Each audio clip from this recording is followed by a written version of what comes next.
നാരായണ. ശ്രീകൃഷ്ണ ഗോവിന്ദ ഹരേ മുരാരേ.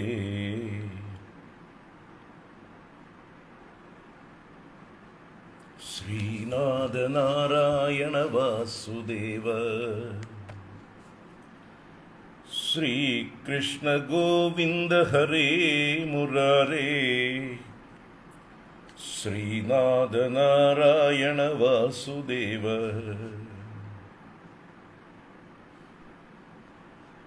ശ്രീകൃഷ്ണ ഗോവിന്ദ ഹരേ മുരാരേ.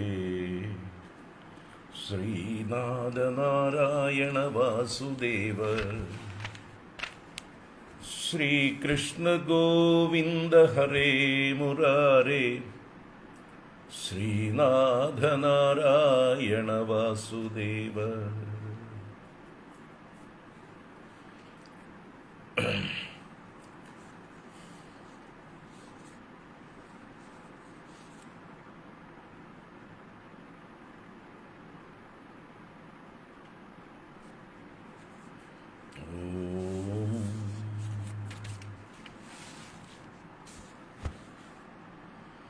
ശുക്ലാംബരധരം വിഷ്ണും ശശിവർണം ചതുർഭുജം പ്രസന്നവദനം ധ്യായേത് സർവവിഘ്നോപശാന്തയേ. ഗുരവേ സർവലോകാനാം ഭിഷജേ ഭവരോഗിണാം നിധയേ സർവവിദ്യാനാം ദക്ഷിണാമൂർത്തയേ നമഃ. ജന്മാദ്യസ്യ യതോന്മയാദിതരതശ്ചാർത്തേഷ്വഭിജ്ഞസ്വരാട് തേനേ ബ്രഹ്മഹൃദായാദികവയേ മുഹ്യന്തി യത്സൂരയഃ. തേജോ വാരിമൃദം യദാ വിനിമയോ യത്ര ത്രിസർഗോ അമൃഷാ ധാംനാ സ്വേന സദാ നിരസ്തകുഹകം സത്യം പരം ധീമഹി. ധർമ്മപ്രോജ്ജിതകൈതവോത്ര പരമോ നിർമ്മത്സരാണാം സതാം വേദ്യം വാസ്തവമത്ര വസ്തു ശിവദം താപത്രയോന്മൂലനം. ശ്രീമദ്ഭാഗവതേ മഹാമുനികൃതേ കിം വാ പരൈരീശ്വരഃ സദ്യോ ഹൃദ്യവരുധ്യതേത്ര കൃതിഭിഃ ശുശ്രൂഷുഭിസ്തൽക്ഷണാത്. നിഗമകൽപതരോർഗളിതം ബലം സുഖമുഖാതമൃതദ്രവ സംയുതം പിബത ഭാഗവതം രസമാലയം മുഹുരഹോ രസികാ ഭുവി ഭാവുകാഃ. നാരായണം നമസ്കൃത്യ നരം ചൈവ നരോത്തമം ദേവീം സരസ്വതീം വ്യാസം തതോ ജയമുദീരയേത. യം പ്രവ്രജന്തമനുപേതമപേതകൃത്യം ദ്വൈപായനോ വിരഹകാതര ആജുഹാവ. പുത്രേതി തന്മയതയാ തരവോഭിനേദുഃ തം സർവഭൂതഹൃദയം മുനിമാനതോസ്മി. യസ്വാനുഭാവമഖിലശ്രുതിസാരമേകം അധ്യാത്മദീപമതിതിതീർഷതാം തമോന്തം. സംസാരിണാം കരുണയാഃ പുരാണഗുഹ്യം തം വ്യാസസൂനുമുപയാമി ഗുരും മുനീനാം. മൂകം കരോതി വാചാലം പങ്കും ലംഘയത്തെ ഗിരിം യത്കൃപാതമഹം വന്ദേ പരമാനന്ദമാധവം. യം ബ്രഹ്മാ വരുണേന്ദ്രരുദ്രമരുതഃ സ്തുന്വന്തി ദിവ്യൈസ്തവൈഃ വേദൈഃ സാംഗപദക്രമോപനിഷദൈഃ ഗായന്തി യം സാമഗാഃ. ധ്യാനാവസ്ഥിതതദ്ഗതേന മനസാ പശ്യന്തി യം യോഗിനോ യസ്യാന്തം ന വിദുഃ സുരാസുരഗണാഃ. ദേവായ തസ്മൈ നമഃ. കോമളം കൂജയൻ വേണും ശ്യാമളോയം കുമാരകഃ. വേദവേദ്യം പരം ബ്രഹ്മ ഭാസതാം പുരതോ മമ. ഭൂതൈർമഹദ്ഭിർയയിമാ പുരോ വിഭുഃ നിർമായശേതേ യദമൂഷു പൂരുഷഃ. ഭുങ്ക്തേ ഗുണാൻ ഷോഡശ ഷോഡശാത്മകഃ सोऽलङ्कृशिष्ट भगवान् भजांसि मे सच्चिदानन्दरूपाय विश्वोत्पत्त्यादिहेतवे तापत्रयविनाशाय श्रीकृष्णाय वयं नुमः। कृष्णाय वासुदेवाय हरये परमात्मने प्रणतक्लेशनाशाय गोविन्दाय नमो नमः। कृष्णाय वासुदेवाय देवकीनन्दनाय च नन्दगोपकुमाराय गोविन्दाय नमो नमः। नमः पङ्कजनाभाय नमः पङ्कजमालिने नमः पङ्कजनेत्राय नमस्ते पङ्कजाङ्ग्रये। पीताम्बरं करविराजितशङ्खचक्रकौमोदगी सरसिजं करुणासमुद्रं राधासहायमतिसुन्दरमन्दहासं वातालयेशमनिशं हृदि भावयामि। वातालयेशमनिशं हृदि भावयामि। ॐ नमो भगवते वासुदेवाय। ॐ नमो नारायणाय। श्रीगुरुवायूरप्प शरणं।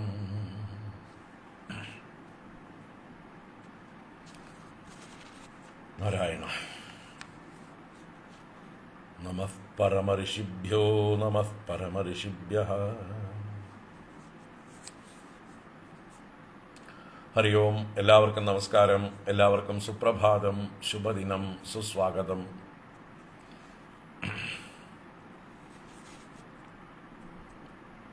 ശ്രീമദ് ഭാഗവത ജ്ഞാനഗംഗാ പ്രവാഹത്തിലേക്ക് ഏവർക്കും സുസ്വാഗതം.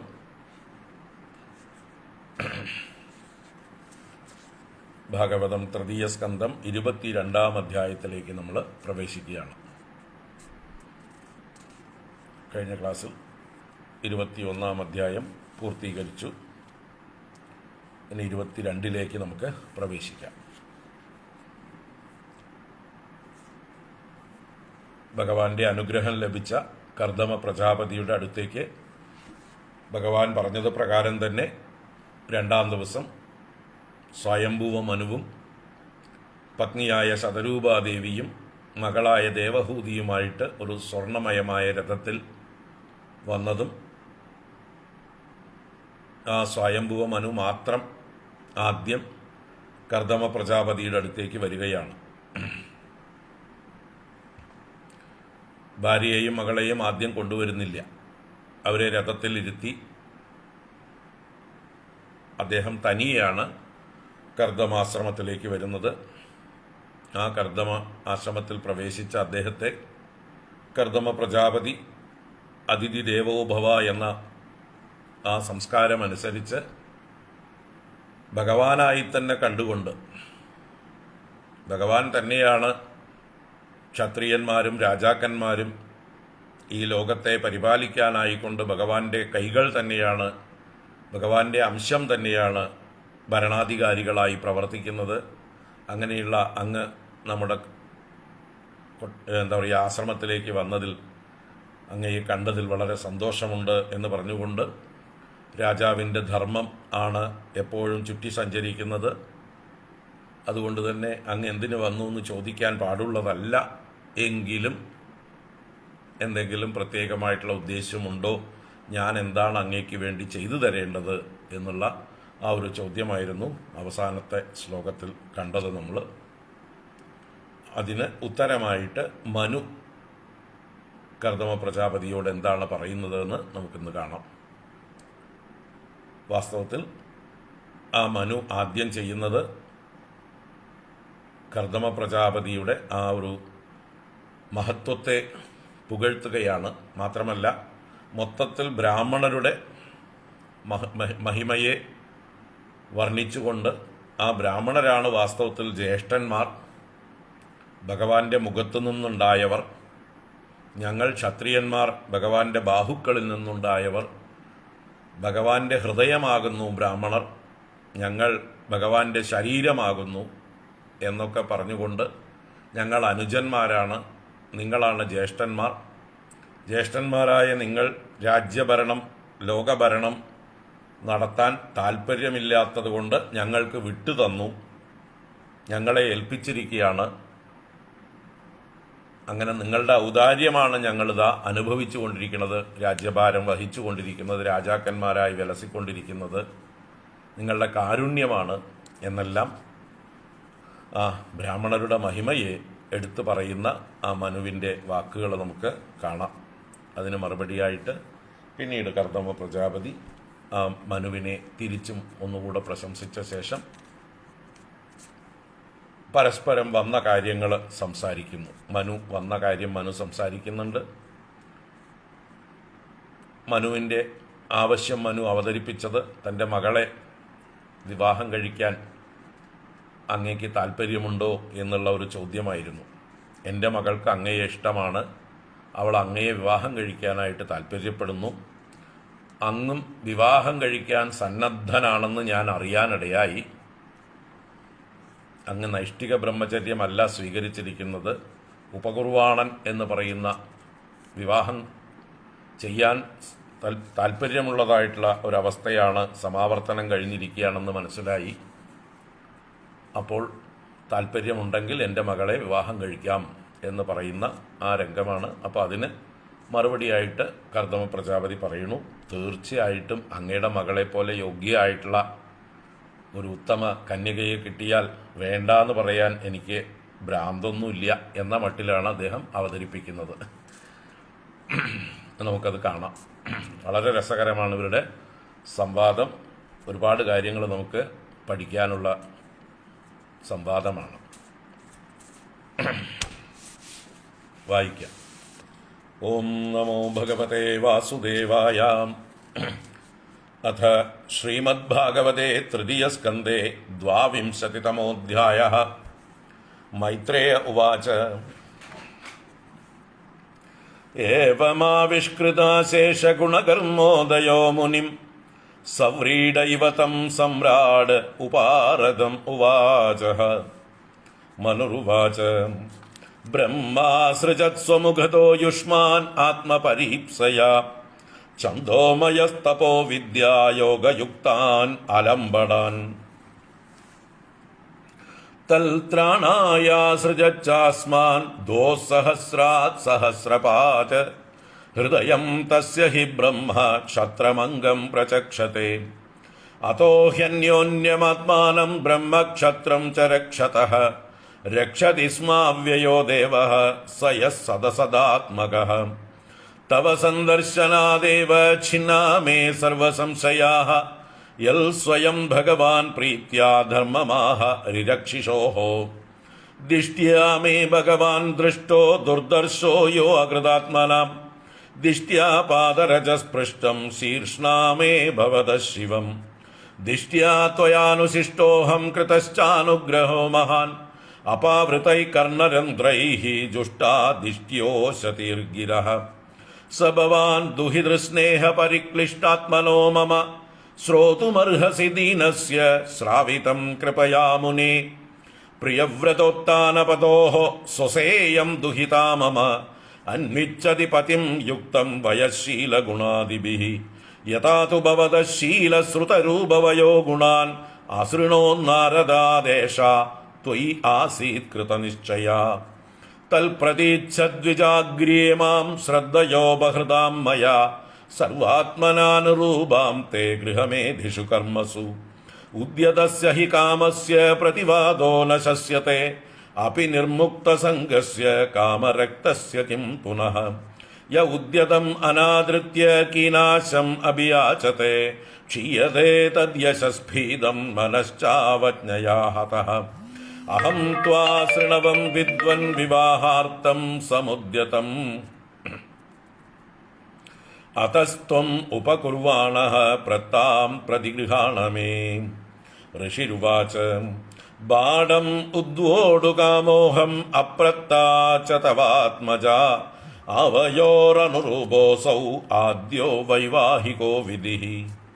കാമഃ സ ഭൂയാത് നരദേവതേസ്യാഃ പുത്ര്യാ സമാമ്നായ വിദൗ പ്രതീതഃ കയേവ തേ തനയാം നാദ്രിയേത സ്വയൈവ കാന്ത്യാ ക്ഷിപതീമിവ ശ്രിയം യാം ഹർമ്യപൃഷ്ടേ ക്വണതംഗ്രിശോഭാം വിക്രീഡതീം കന്ദുകവിഹ്വലാക്ഷീം വിശ്വാവസുർണ്യപതത്സ്വാദ്വിമാനാദ് വിലോക്യ സമ്മോഹ വിമൂഢചേതാം താം പ്രാർത്ഥയന്തീം ലലനാലലാമം അസേവിത ശ്രീചരണൈർ അദൃഷ്ടാം വത്സാം മനോരുച്ചപതസ്വസാരം കോ നാനുമന്യേത ബുധോബിയാതാം അതോ ഭജിഷ്യേ സമയേന സാധ്വീം യാവത്തേജോ ബിഭ്രിയാദാത്മനോ മേ അതോ ധർമാൻ പാരമഹംസ്യ മുഖ്യാൻ ശുക്ലപ്രോക്താൻ ബഹുമന്യേ അവിഹിംസ്രാൻ യതോ ഭവദ്വിശ്വമിദം വിചിത്രം സംസ്ഥാസ്യത്തെ യത്ര ച വാവതിഷ്ഠത്തെ പ്രജാപതീനാം പതിരേഷ മഹ്യം പരം പ്രമാണം ഭഗവാനന്ദഃ. മൈത്രേയ ഉവാച സൗഗ്രതന്വൻ യദേവാബഭാഷേ ആസീച്ച തൂഷ്ണീം അരവിന്ദനാഭം ദിയോപഗൃണ്ണൻ സ്മിതശോഭിതേന മുഖേന ചേതോ ലുലുഭേ ദേവഹൂത്യാഃ സോനുജ്ഞാത്വാ വ്യവസിതം മഹിഷ്യാ ദുഹിദുസ്ഫുടം തസ്മൈ ഗുണഗണാഢ്യായ ദദൗ തുല്യാം പ്രഹർഷിതഃ ശതരൂപാ മഹാരാജ്ഞി പാരിബർഹാൻ മഹാധനാൻ ദമ്പത്യോഃ പര്യദാത് പ്രീത്യാ ഭൂഷാവാസഃ പരിച്ഛദാൻ പ്രത്താം ദുഹിതരം സമ്രാട് സദൃക്ഷായ ഗതവ്യതഃ ഉപഗുഹ്യ ച ബാഹുഭ്യാം ഔത്കണ്ഠ്യോന്മദിതാശയഃ അശക്നുവൻ തദ്വിരഹം മുഞ്ചൻ ബാഷ്പകലാം മുഹുഃ ആസിഞ്ചത് അംബവത്സേതി നേത്രോദൈർദുഹിതുശിഖാഃ ആമന്ത്രിതം മുനിവരം അനുജ്ഞാതഃ സഹാനുഗഃ പ്രതസ്തേ രഥമാരുഹ്യ സഭാര്യ സ്വപുരം നൃപഃ ഉഭയോർഋഷികുല്യായാഃ സരസ്വത്യാ സുരോദസോഃ ഋഷീണാം ഉപശാന്താനാം പശ്യൻ ആശ്രമസമ്പതഃ തമായാന്തമഭിപ്രേത്യ ബ്രഹ്മാവർത്താത് പ്രജാഃ പതിം ഗീതഃ സംസ്തുതിവാദിത്രൈഃ പ്രത്യുദീയുഃ പ്രഹർഷിതാഃ ബർഹിഷ്മതി നാമ പുരി സർവസമ്പൽ സമന്വിതാ ന്യപതൻ യത്ര രോമാണി യജ്ഞസ്യാംഗം വിധുന്വതഃ കുശാകോശാസ്തയേവാസൻ ശശ്വദ്ഹരിതവർച്ചസഃ ഋഷയോ യൈഃ പരാഭാവ്യ യജ്ഞഗ്നാൻ യജ്ഞമീജിരേ കുശകാശമയം ബർഹിഃ ആസ്തീര്യ ഭഗവാൻ മനുഃ അയജത് യജ്ഞപുരുഷം ലബ്ധ്വാ സ്ഥാനം യതോ ഭുവം ബർഹിഷ്മതീം നാമ വിഭുഃ യാം നിർവിശ്യ സമാവസത തസ്യാം പ്രവിഷ്ടോ ഭവനം താപത്രയ വിനാശനം സഭാര്യ സപ്രജകാമാൻ ബുഭുജേന്യാവിരോധതഃ സംഗീയമാനസൽകീർത്തിഃ സസ്ത്രീഭിः സുരഗായകൈഃ പ്രത്യൂഷേഷു അനുബദ്ധേന ഹൃദാ ശൃണ്വൻ ഹരേഃ കഥാഃ നിഷ്ണാതം യോഗമായാസു മുനിം സ്വയംഭുവം മനും യദാ ഭ്രംശയിതും ഭോഗാ ന ശേകുരു ഭഗവൽപരം അയാതയാമാസ്തസ്യാസൻ യാമാസ്വാന്തരയാപനാഃ ശൃണ്വതോ ധ്യായതോ വിഷ്ണോഃ കുർവതോ ബ്രുവതഃ കഥാഃ സ ഏവം സ്വാന്തരം നിന്യേ യുഗാനാം ഏകസപ്തതിം വാസുദേവ പ്രസംഗേന പരിഭൂതഗതിത്രയഃ ശാരീരാ മാനസാ ദിവ്യാ വയ്യാസേയ ച മാനുഷാഃ ഭൗതികാശ്ച കഥം ക്ലേശാ ബാധന്തെ ഹരിസംശ്രയം യഃ പൃഷ്ടോ മുനിഭിഃ പ്രാഹ ധർമാൻ നാനാവിധാൻ ശുഭാൻ നൃണാം വർണ്ണാശ്രമാണാം ച സർവഭൂതഹിതഃ സദാ ഏതत् ആദിരാജസ്യ മനോശ്ചരിതമത്ഭുതം വർണ്ണിതം വർണ്ണനീയസ്യ തദപത്യോദയം ശൃണു. ഹരി ഓം. ഇത് ശ്രീമദ്ഭാഗവതേ മഹാപുരാണേ പാരമഹംസ്യാം സംഹിതായാം തൃതീയസ്കന്ധേ ദ്വാവിംശതിതമോऽധ്യായഃ. സർവത്ര ഗോവിന്ദനാമ സങ്കീർത്തനം ഗോവിന്ദ ഗോവിന്ദ. നാരായണാഖില ഗുരോ ഭഗവൻ നമസ്തേ. നാരായണാഖില ഗുരോ ഭഗവൻ നമസ്തേ. നാരായണാഖില ഗുരോ ഭഗവൻ നമസ്തേ.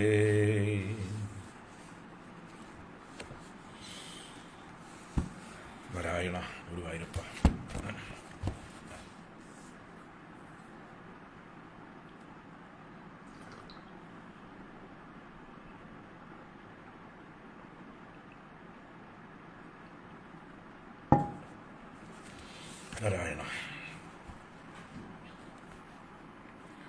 ഹരി ഓം ഹരി ഓം.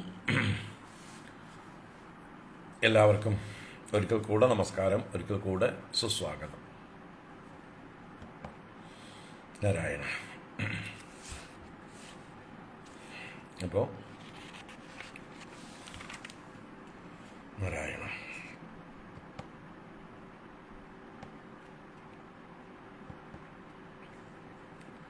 കുറച്ചു മുമ്പേ സൂചിപ്പിച്ചു ഇന്നലെ പറഞ്ഞ ഭാഗങ്ങൾ.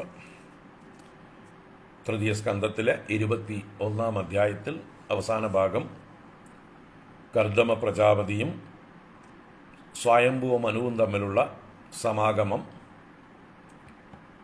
അതിൽ അതിഥിയായി വന്ന ക്ഷത്രിയനായ രാജാവായ സ്വയംഭുവ മനുവിനെ ക്ഷത്രിയധർമ്മം രാജധർമ്മം ഉണർത്തിച്ചുകൊണ്ട് തന്നെ പ്രശംസിച്ചുകൊണ്ട് അങ്ങേപോലെയുള്ള രാജാക്കന്മാർ ചക്രവർത്തിമാർ ഒരിക്കലും ഉറക്കം തൂങ്ങിയിരിക്കരുത്, എപ്പോഴും ജാഗ്രതയോടുകൂടി ലോകം മുഴുവൻ സഞ്ചരിച്ചു കൊണ്ടിരിക്കണം.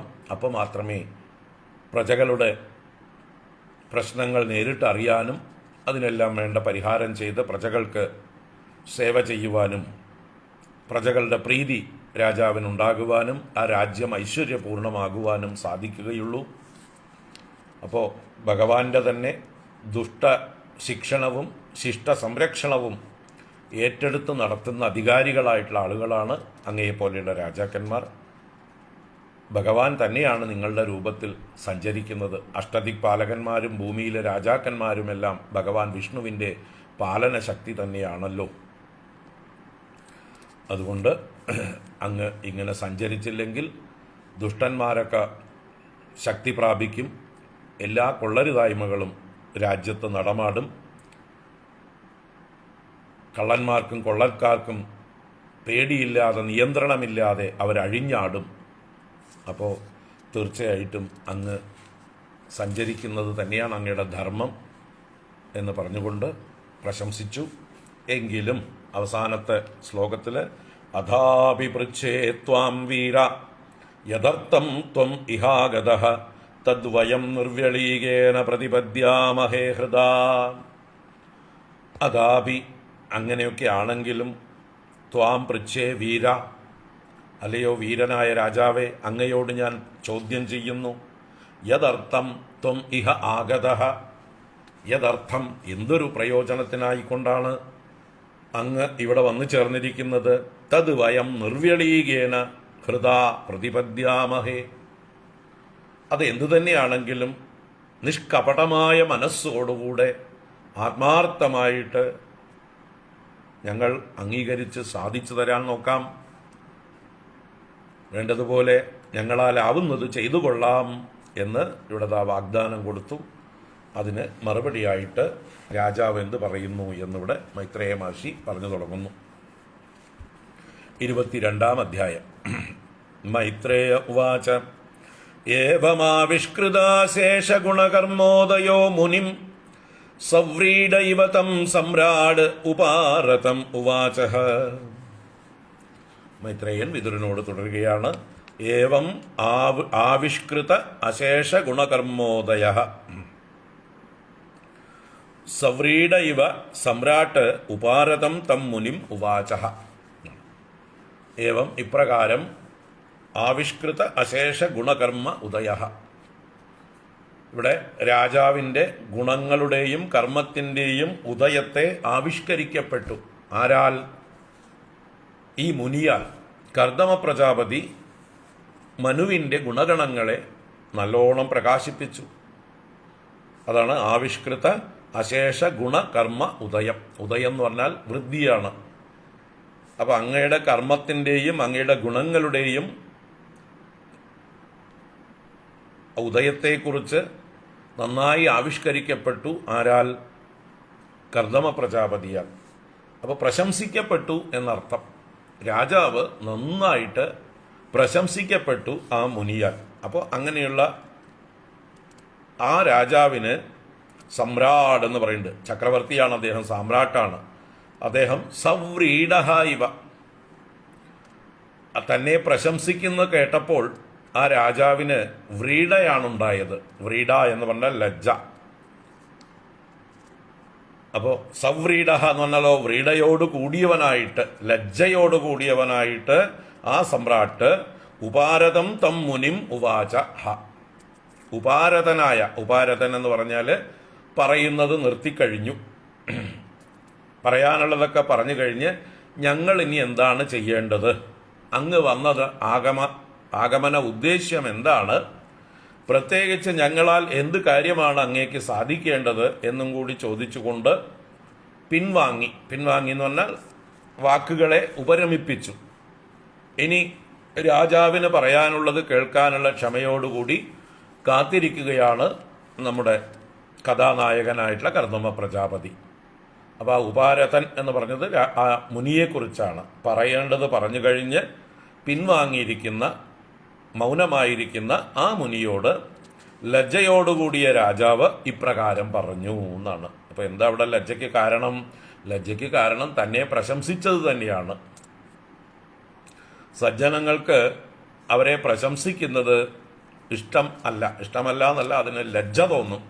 താൻ ഇതിനൊക്കെ അർഹതയുണ്ടോ, തനിക്കിതിനൊക്കെ യോഗ്യതയുണ്ടോ, താൻ അർഹിക്കുന്നതിനേക്കാളുമല്ലേ ഇവരൊക്കെ തന്നെ പ്രശംസിക്കുന്നത് എന്നുള്ള തോന്നൽ സജ്ജനങ്ങളുടെ ഉള്ളിൽ ഉണ്ടാകും. നേരെ മറിച്ച് മൂഢജനങ്ങൾ, അഭിമാനികൾ, അഹങ്കാരികൾ, അവർക്കോ പ്രശംസിക്കുന്നത് പോരാ എന്ന് തോന്നും. പോരട്ടെ അങ്ങട് ഇനിയും പോരട്ടെ എന്ന് പറഞ്ഞ് നെഞ്ചും വിരിച്ച് തലയും ഉയർത്തിപ്പിടിച്ച് ഞെളിഞ്ഞിരിക്കും അല്ലേ? അവനെ പറയുന്നത് പ്രശംസയാണോ നിന്ദയാണോ എന്ന് പോലും തിരിച്ചറിയാൻ പോലും ചിലപ്പോൾ കഴിവുണ്ടാവില്ല അവന്. അങ്ങനെ ഞെളിഞ്ഞിരിക്കുന്ന ആളുകളാണെന്ന് ലോകത്തിൽ കൂടുതലും. എന്നാൽ സജ്ജനങ്ങൾക്ക് അങ്ങനെയല്ല. ആരെങ്കിലും തങ്ങളെക്കുറിച്ച് പ്രശംസിക്കുന്നത് കേട്ടാൽ ലജ്ജ തോന്നും. അയ്യോ, ഞാനിതിനൊക്കെ അർഹനാണോ? എന്നേക്കാൾ എത്രയോ ശ്രേഷ്ഠന്മാർ ഈ ലോകത്തിലുണ്ട്. അവരെയൊക്കെ താരതമ്യം ചെയ്യുമ്പോൾ ഞാൻ എത്ര മോശക്കാരനാണ്, എത്ര താഴെയാണ്. മോശക്കാരനൊന്നും അല്ലെങ്കിലും, മോശമെന്ന് പറയുന്നില്ല, തന്നെക്കുറിച്ച് നികൃഷ്ടമായിട്ടുള്ള ചിന്തയൊന്നുമില്ല. പക്ഷെ താൻ എത്രയോ താഴെയാണ്. താൻ ചെയ്യുന്നത് തൻ്റെ ധർമ്മം മാത്രമാണ്. ഓരോരുത്തരും ചെയ്യുന്നത് അവരവരുടെ ധർമ്മമാണ്. ആ ധർമ്മം ചെയ്യുന്നതിൽ വലിയ അഭിമാനിക്കേണ്ട കാര്യമൊന്നുമില്ല. ആ ധർമ്മത്തിൻ്റെ ഒരു ചെറിയ അംശം മാത്രമേ നമ്മൾ ചെയ്യുന്നുള്ളൂ. നമ്മൾ ചെയ്യേണ്ട കർത്തവ്യങ്ങളുടെ ചെറിയൊരു അംശം മാത്രമാണ് നമ്മൾ ചെയ്യുന്നത്. പക്ഷേ എന്താ വെച്ചാൽ ഈ ലോകത്തിൽ ആരും കർത്തവ്യങ്ങൾ ചെയ്യാത്തവരാണ് കൂടുതൽ.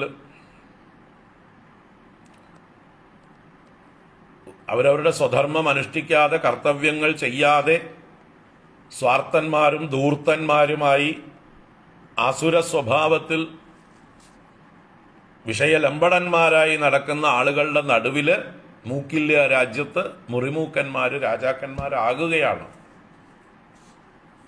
ധർമ്മം ചെയ്യാൻ ആളില്ലാത്തത് കൊണ്ട് അല്പം എന്തെങ്കിലും ധർമ്മം ചെയ്യുന്നവർ പ്രഗത്ഭന്മാരും പ്രശസ്തന്മാരും ഗംഭീരന്മാരും ഒക്കെ ആയി മാറുന്നു.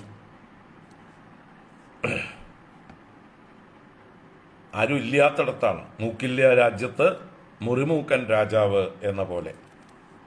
ഇതാണ് ഇന്നത്തെ ആളുകളുടെയൊക്കെ പല എന്തെങ്കിലും സൽക്കർമ്മങ്ങൾ ചെയ്യുന്നുണ്ടാവും, കുറച്ചെന്തെങ്കിലുമൊക്കെ ചെയ്യുന്നുണ്ടാവും. പക്ഷേ ആ ചെയ്യുന്നതിൻ്റെ എത്രയോ ഇരട്ടിയാണ് അഭിമാനം. എന്നെപ്പോലെ ആരുമില്ല, ഞാൻ തന്നെയാണ് നമ്പർ 1 കേമൻ എന്നുള്ളതായിട്ടുള്ള ആ ഭാവം വന്നു ചേരുന്നു. വാസ്തവത്തിൽ അതൊരു മോശമായിട്ടുള്ളൊരു സ്വഭാവമാണ് നമ്മുടെ ശാസ്ത്രങ്ങൾ പ്രകാരം. പിന്നെ നമ്മൾ മഹാത്മാക്കളെ പ്രശംസിക്കുന്നത് എന്തിന് എന്ന് ചോദിച്ചാൽ, അങ്ങനെയുള്ള മഹാത്മാക്കളെ പ്രശംസിക്കുന്നതിലൂടെ അവർ ചെയ്യുന്ന കർമ്മങ്ങളെയാണ് പ്രശംസിക്കുന്നത്. അവർ ചെയ്യുന്ന സൽക്കർമ്മങ്ങളെ പ്രശംസിച്ചുകൊണ്ട് ഈ കർമ്മങ്ങൾ പ്രശംസനീയങ്ങളാണ്, ഇത് നിങ്ങൾക്കെല്ലാവർക്കും മാതൃകയാക്കാവുന്നതാണ്, അനുകരണീയമായിട്ടുള്ളതാണ് എന്ന് കൂടുതൽ ആളുകളിലേക്ക് ആ ഒരു പ്രചോദനം കൊടുക്കാൻ വേണ്ടി നമുക്ക് സൽക്കർമ്മങ്ങൾ ചെയ്യുന്നവരെ പ്രശംസിക്കാം. അപ്പോൾ ആ കർമ്മങ്ങളെയാണ് പുകഴ്ത്തുന്നത് വ്യക്തിയെ ആണെന്ന് വിചാരിക്കരുത് ആര് പുകഴ്ത്തപ്പെടുന്നവരും. എന്തിനു വേണ്ടി തന്നെ പുകഴ്ത്തുന്നതിനെ താൻ എതിർക്കുന്നില്ല, അംഗീകരിക്കുന്നു എന്നാണെങ്കിൽ അത് മറ്റുള്ളവർക്ക് കൂടി മാതൃകയായിക്കോട്ടെ എന്ന് കരുതിയിട്ട് അവർ ചിലപ്പോൾ എതിർത്തില്ല എന്ന് വരും, അംഗീകരിച്ചു എന്ന് വരും. ഞാൻ ചെയ്യുന്നത് കണ്ടിട്ട് മറ്റുള്ളവർക്കും അതുപോലെ ചെയ്യാനുള്ളൊരു പ്രേരണ ഉണ്ടാകട്ടെ. കാരണം സമൂഹത്തിലേക്ക് നോക്കുമ്പോൾ വളരെ മോശമാണ് എല്ലാവരുടെയും അവസ്ഥ. എല്ലാവരും സ്വാർത്ഥന്മാരായി എന്തൊക്കെയോ ചെയ്യാനുള്ള കഴിവുകളുണ്ടെങ്കിലും ഒരുപാട് പേർക്ക് സഹായങ്ങൾ ചെയ്യാവുന്ന, നല്ല സേവനങ്ങൾ ചെയ്യാവുന്ന പ്രാപ്തിയെല്ലാം ഉണ്ടായിട്ടും അതൊന്നും ചെയ്യാതെ കയ്യിലുള്ള ധനമാണെങ്കിലും സ്ഥാനമാനങ്ങളാണെങ്കിലും അല്ലെ പദവികളാണെങ്കിലും വിദ്യയാണെങ്കിലും ഒക്കെ തന്നെ പാഴാക്കി കളഞ്ഞുകൊണ്ടിരിക്കുന്നു.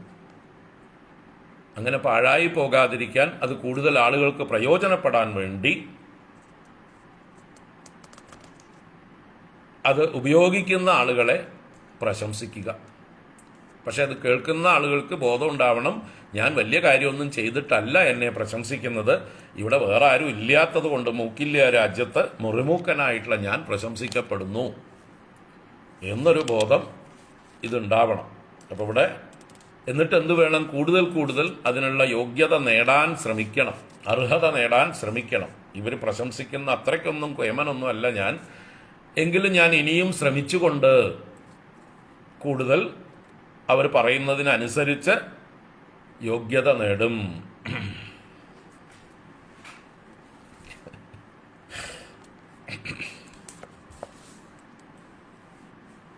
അപ്പം സ്വയം എന്ത് ചെയ്യണം? നമ്മൾക്ക് പ്രശംസ കിട്ടുമ്പോൾ അതിനെ നമ്മൾ ആത്മപരിശോധനയ്ക്ക് വിധേയമാക്കണം. ഞാൻ ഇതിന് അർഹനാണോ, അർഹനല്ലെങ്കിൽ അർഹത നേടാനായിക്കൊണ്ട് ഞാൻ എന്താണ് ചെയ്യേണ്ടത് എന്ന് ഒരു ആത്മവിമർശനം ചെയ്ത് സ്വയം അർഹത നേടാനായിക്കൊണ്ട് ഓരോരുത്തരും ശ്രമിക്കണം. അതാണ് ഇവിടുത്തെ ലജ്ജയുടെ. ഇവിടെ രാജാവ് മനു എല്ലാറ്റിനും അർഹനാണ്, എന്നിട്ട് പോലും അദ്ദേഹത്തിന് തന്നെക്കുറിച്ച് പ്രശംസിച്ചത് കേട്ടപ്പോൾ സവ്രീഡ, വ്രീഡയോടുകൂടിയവനായി. ഏവമാവിഷ്കൃതാശേഷ ഗുണകർമ്മോദയോ മുനിം സവ്രീഡ ഇവതം സമ്രാട് ഉപാരതം ഉവാചഃ.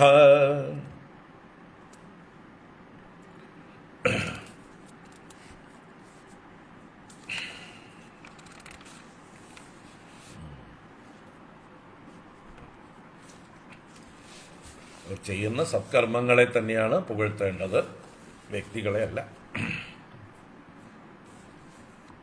നല്ലത്. അപ്പം ഇനി മനുത പറയാൻ തുടങ്ങി. അപ്പോൾ ഇവർ തമ്മിലുള്ള സംവാദം പോലും നോക്കൂ. കർദമ പ്രജാപതി പറയാനുള്ളത് മുഴുവൻ പറഞ്ഞു കഴിഞ്ഞ് ഉപരമിച്ചതിന് ശേഷമാണ് മനു പറയാൻ ആരംഭിക്കുന്നത്. നമ്മൾ തമ്മിൽ എന്തെങ്കിലും സംസാരിക്കുകയാണെങ്കിലോ ആർക്കും കേൾക്കാൻ സമയമില്ല, എല്ലാവരും പറഞ്ഞുകൊണ്ടിരിക്കുകയാണ് അല്ലേ? എല്ലാവർക്കും പറയാൻ ഒരുപാടുണ്ട്, കേൾക്കാൻ സമയമില്ല. അങ്ങനെയല്ല, ആദ്യം നമ്മൾ നല്ല കേൾവിക്കാരാകണം, ശ്രോതാക്കളാവണം. എവിടെ പോയാലും ആർക്ക് എന്ത് പറയാനുണ്ടെങ്കിലും നമ്മളത് കേട്ടതിന് ശേഷം, മുഴുവൻ കേട്ടതിന് ശേഷം അവർക്ക് മറുപടി കൊടുക്കാം, ക്ഷമയോടുകൂടെ. അതിൻ്റെ ഒരു മാതൃക കൂടിയാണ് ഇവിടെ. ഉപരമിച്ചിരിക്കുന്ന മുനിയോട് മനു മറുപടി പറഞ്ഞു.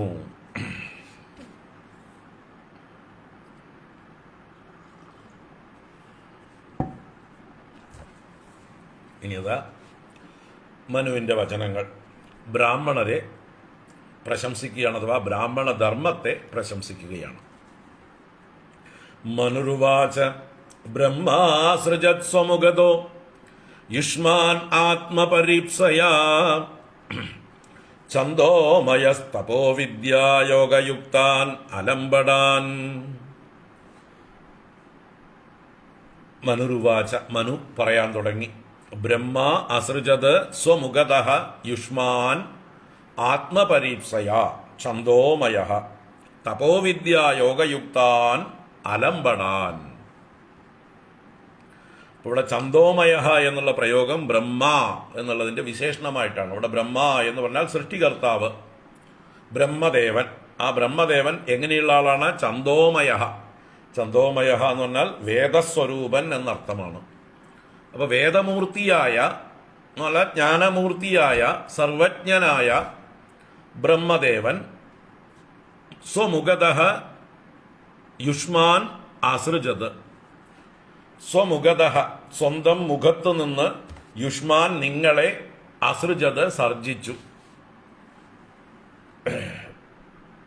ഇവിടെ ബ്രഹ്മദേവനോട് അല്ല, ബ്രഹ്മദേവനാണ് സൃഷ്ടിച്ചത് എന്നാണ് മനു പറയുന്നത്. വേദസ്വരൂപനായ ബ്രഹ്മദേവൻ അദ്ദേഹത്തിന്റെ മുഖത്ത് നിന്ന് ബ്രാഹ്മണരായ നിങ്ങളെ സർജിച്ചു, സൃഷ്ടിച്ചു എന്ന് പറയുന്നുണ്ട്. അപ്പൊ ഇവിടെ ബ്രഹ്മദേവനെയും വിരാട് പുരുഷനെയും ഒന്നായി തന്നെ കണ്ടുകൊണ്ടാണ് പറയുന്നത്.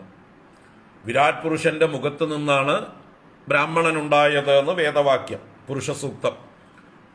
ബ്രാഹ്മണോസ്യ മുഖമാസീത് ബാഹുരാജന്യകൃതഃ ഊരു തദസ്യ യദ്വൈശ്യഃ പദ്ഭ്യാഗം ശൂദ്രോ അജായത എന്ന ആ പുരുഷസൂക്ത മന്ത്രത്തിലെ ആ മന്ത്രം അനുസരിച്ചുകൊണ്ടാണ്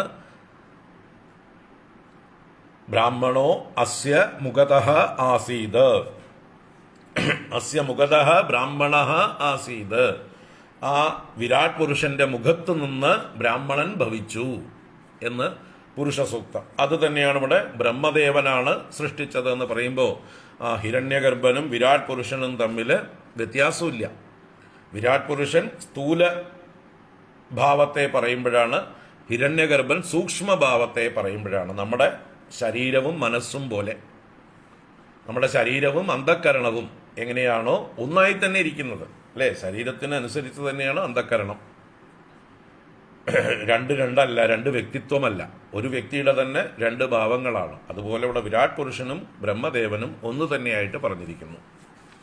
അപ്പോൾ ആ ബ്രഹ്മദേവൻ, ഛന്ദോമയനായ ബ്രഹ്മദേവൻ നിങ്ങളെ അദ്ദേഹത്തിൻ്റെ മുഖത്ത് നിന്ന് സൃഷ്ടിച്ചു. എന്തിന്? ആത്മപരീപ്സയാ. ആത്മപരീപ്സ, ആത്മാ എന്ന് പറഞ്ഞാൽ തൻ്റെ തന്നെ, പരീപ്സ എന്ന് പറഞ്ഞാൽ പരിതഃ ഈപ്സ, ഈപ്സ എന്ന് പറഞ്ഞാൽ രക്ഷിക്കുവാനുള്ള ഇച്ഛ, പരിരക്ഷിതും ഇച്ഛ, അതാണ് പരീപ്സ. അപ്പം നല്ലോണം രക്ഷിക്കുവാനുള്ള ആഗ്രഹത്തോടുകൂടി, അപ്പോൾ തൻ്റെ പരിപാലനത്തിനായിക്കൊണ്ട് മുഖത്ത് നിന്ന് ബ്രാഹ്മണരെ രക്ഷിച്ചു. എങ്ങനെയുള്ള ബ്രാഹ്മണരെ? തപോവിദ്യാ യോഗയുക്താൻ അലംബടാൻ എന്ന് ബ്രാഹ്മണരെ വിശേഷിപ്പിച്ചു. തപസ്, വിദ്യ, യോഗം ഇതോട് ചേർന്നിരിക്കുന്നവർ, അങ്ങനെയുള്ള തപസ്സും ഉപാസനാദി വിദ്യയും യമനിയമാദി അഷ്ടാംഗ യോഗാഭ്യാസങ്ങളും ഒക്കെ ഉള്ളവരാണ് തപോവിദ്യ യോഗയുക്തന്മാരായിട്ടുള്ള അലംബടാൻ. അലംബടാൻ എന്ന് പറഞ്ഞാലോ ലംബടന്മാരല്ലാത്തവർ, വിഷയലംബടന്മാർ അല്ലാത്തവർ, ഇന്ദ്രിയ നിയന്ത്രണവും മനോനിയന്ത്രണവും ഒക്കെ ഉള്ളവരായിട്ടുള്ള താപസന്മാരും ഉപാസകന്മാരും യോഗാഭ്യാസികളുമൊക്കെ ആയിരിക്കുന്ന ബ്രാഹ്മണരെ ബ്രഹ്മദേവൻ തൻ്റെ മുഖത്ത് നിന്ന് സൃഷ്ടിച്ചത് സ്വന്തം രക്ഷയ്ക്കായിക്കൊണ്ട് തന്നെ. എന്ന് പറഞ്ഞാൽ ഇവിടെ സ്വന്തം രക്ഷ എന്ന് പറഞ്ഞാൽ ബ്രഹ്മാവിൻ്റെ രക്ഷ എന്ന് പറഞ്ഞാൽ പ്രപഞ്ചരക്ഷയാണ്. കാരണം ബ്രഹ്മാവ് എന്ന് പറഞ്ഞാൽ ഈ ബ്രഹ്മാണ്ടം മുഴുവൻ അഭിമാനിക്കുന്ന വിരാട് പുരുഷൻ തന്നെയാണ്. അപ്പൊ വിരാട് പുരുഷൻ സ്വന്തം രക്ഷയ്ക്ക് മുഖത്ത് നിന്ന് ബ്രാഹ്മണരെ ഉണ്ടാക്കി. നമ്മുടെയും രക്ഷയുടെ കേന്ദ്രം മുഖം തന്നെയാണ്. നമ്മുടെ കണ്ണ്, കാത്, മൂക്ക്, നാവ് ഇതൊക്കെ രക്ഷാകേന്ദ്രങ്ങളാണ്, കോട്ടവാതിലുകളാണ്. ഈ കണ്ണ് നമ്മളെ മുമ്പിൽ വരുന്ന അപകടങ്ങളെ കാണിച്ചു തന്നുകൊണ്ട് രക്ഷിക്കുന്നു. കാതും അപകടങ്ങളായിട്ടുള്ള ശബ്ദങ്ങളെ കേൾപ്പിച്ചുകൊണ്ട് നമ്മളെ രക്ഷിച്ചുകൊണ്ടിരിക്കുന്നു. ദുർഗന്ധത്തിൽ നിന്ന് മൂക്ക് നമ്മളെ സൂചിപ്പിക്കുന്നു, അപകടം വരുന്നുണ്ട്. ത്വക്കാണെങ്കിലും മുഖത്തുമുണ്ട് ത്വക്ക്, നാവും ഒരു ത്വക്ക് തന്നെയാണ്, അല്ലേ? അപ്പോൾ രുചിച്ചു നോക്കി നമ്മൾ പലതും അപകടമാണെന്ന് മനസ്സിലാക്കി ഉപേക്ഷിക്കാറുണ്ട്. നന്നല്ലാത്ത ഭക്ഷണങ്ങൾ ആരെങ്കിലും കഴിക്കുമോ? നമുക്ക് അസുഖം ഉണ്ടാക്കുന്ന ഭക്ഷണം പെട്ടെന്ന് രുചിച്ചു നോക്കിയാൽ അതിന് സ്വാദ് കേടുണ്ടെങ്കിൽ ഉടനെ നമ്മൾ വേണ്ടാന്ന് പറയും, ഉപേക്ഷിക്കും. കാരണം ഇത് കഴിച്ചാൽ എൻ്റെ വയറിളകും, അല്ലെങ്കിൽ വേറെ പല പ്രശ്നങ്ങളും വരും, ഇത് കഴിക്കാൻ കൊള്ളില്ല എന്ന് നമ്മൾ നാവ് കൊണ്ട് രുചിച്ചും മൂക്ക് കൊണ്ട് മണത്തും നമ്മൾ ഉപേക്ഷിക്കുന്നത്. അപ്പോൾ നമ്മുടെ രക്ഷകൾ ഈ അറിവിലൂടെയാണ്. ഈ 5 സെൻസുകൾ, 5 ഇന്ദ്രിയങ്ങൾ അറിവ് നൽകിക്കൊണ്ടാണ് നമ്മളെ രക്ഷിക്കുന്നത്. അപ്പം നമ്മളെ ഇന്ദ്രിയങ്ങൾ എങ്ങനെയാണോ, ജ്ഞാനേന്ദ്രിയങ്ങൾ എങ്ങനെയാണോ നമ്മെ രക്ഷിക്കുന്നത്, അതുപോലെ തന്നെയാണ് ഈ പ്രപഞ്ചത്തെ അറിവുള്ള മഹാത്മാക്കൾ രക്ഷിച്ചുകൊണ്ടിരിക്കുന്നത്. കാരണം നമ്മുടെ കണ്ണ് നമുക്ക് അപകടം കാണിച്ചു തരുന്നത് പോലെയാണ് മഹാത്മാക്കൾ ഈ ലോകത്തിന് അപകടങ്ങളെ കാണിച്ചു കൊടുക്കുന്നത്. മറ്റുള്ളവർ കാണുന്നതിന് മുമ്പേ മഹാത്മാക്കൾ കാണും. അവർ ദീർഘദർശികളാണ്, സൂക്ഷ്മദർശികളാണ്, ക്രാന്തദർശികളാണ്. ഏത് കാര്യത്തിൽ നിന്ന് എങ്ങനെ അപകടം ഉണ്ടാകാം അതിൽ നിന്ന് അവർ മനസ്സിലാക്കിക്കൊണ്ട് ദീർഘവീക്ഷണത്തോടുകൂടി മൂഢബുദ്ധികളായിട്ടുള്ള ആളുകളോട് വിളിച്ചു പറയും, ഈ പോക്ക് പോയാൽ അപകടത്തിലേക്കാണ് കേട്ടോ, അതുകൊണ്ട് ഈ മാർഗത്തിൽ പൊയ്ക്കൂടാ, ഇത് ചെയ്തുകൂടാ, ആപത്താണ് എന്ന് വിളിച്ചു പറയുന്ന ജ്ഞാനികൾ, മഹാത്മാക്കൾ, അവരാണ് ഈ സമൂഹത്തിനെ രക്ഷിച്ചുകൊണ്ടിരിക്കുന്നത്. അങ്ങനെയുള്ള ആളുകൾ ഇന്ന് കുറഞ്ഞു വരുന്നു. ബുദ്ധിജീവികളെന്നും സാംസ്കാരിക നായകന്മാരെന്നും പറയുന്ന പരീക്ഷകൾ അതാണ് ചെയ്യേണ്ടത് വാസ്തവത്തിൽ. പക്ഷെ ഇന്ന് കൂലിക്ക് വേണ്ടി മാത്രം സംസാരിക്കുന്ന ആളുകളായിട്ട് മാറി. സമൂഹത്തെ മുഴുവൻ നയിക്കാൻ ബാധ്യസ്ഥരായിട്ടുള്ളവരാണ് ഈ സാമൂഹ്യ നായകന്മാർ, സാംസ്കാരിക നായകന്മാർ, ബുദ്ധിജീവികൾ എന്നൊക്കെ പറയുന്ന ആളുകൾ.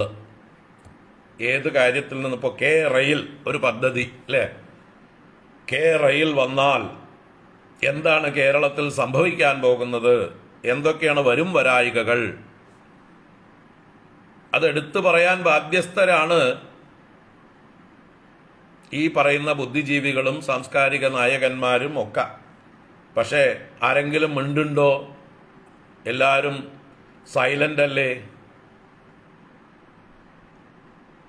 നമ്മുടെ മുഖ്യമന്ത്രിയുടെ എന്താ പറയുക, അദ്ദേഹം എറിഞ്ഞു കൊടുക്കുന്ന അപ്പം തിന്ന് വാലാട്ടുന്ന നായ്ക്കളെ പോലെയായി മാറിയിരിക്കുന്നു. അദ്ദേഹം കണ്ണുരുട്ടിയാൽ ഭയപ്പെട്ട് മൂത്രമൊഴിക്കുന്ന ആളുകളായി മാറിയിരിക്കുന്നു. ഈ പറയുന്ന സാംസ്കാരിക നായകന്മാരല്ല, അവർ സാംസ്കാരിക നായകൾ ആയി മാറിയിരിക്കുന്നു. പറയാതിരിക്കാനാവില്ല. ആകെക്കൂടി ഒരു ശ്രീധരൻജിയുടെ ശബ്ദം പൊങ്ങുന്നു അല്ലേ? ഈ ശ്രീധരൻജി വിളിച്ച് പറയുന്നു, ഈ കേരയിൽ വന്നാൽ ഈ കേരളത്തിന്റെ അവസ്ഥ എന്താവും എന്ന് പാവം ഒറ്റയ്ക്ക് വിളിച്ചു പറഞ്ഞുകൊണ്ടിരിക്കുന്നു. കാരണം അദ്ദേഹത്തിന്റെ ധർമ്മം ചെയ്യാതിരിക്കാനാവുന്നില്ല. അദ്ദേഹത്തിന് ഇവരുടെ അപ്പക്കഷ്ണങ്ങളൊന്നും ആവശ്യമില്ല. ഒരാളുടെയും ഒരു അപ്പക്കഷ്ണത്തിന്റെയും പുറകെ വാലാട്ടിപ്പോകുന്ന ആളല്ല അദ്ദേഹം. കേരളീയരായിട്ടുള്ള ജനങ്ങളുടെ മുഴുവൻ ക്ഷേമത്തെ നോക്കിക്കാണുന്ന നിസ്വാർത്ഥനാണ് അദ്ദേഹം. അതുകൊണ്ട് അദ്ദേഹം വിളിച്ചു പറഞ്ഞുകൊണ്ടേയിരിക്കുന്നു, കേരളയിൽ വന്നാൽ കേരളം നശിച്ചു, കേരളം പ്രളയത്തിൽ മുങ്ങിപ്പോകും, കേരളം എല്ലാം കൊണ്ടും നശിച്ചു പോകും.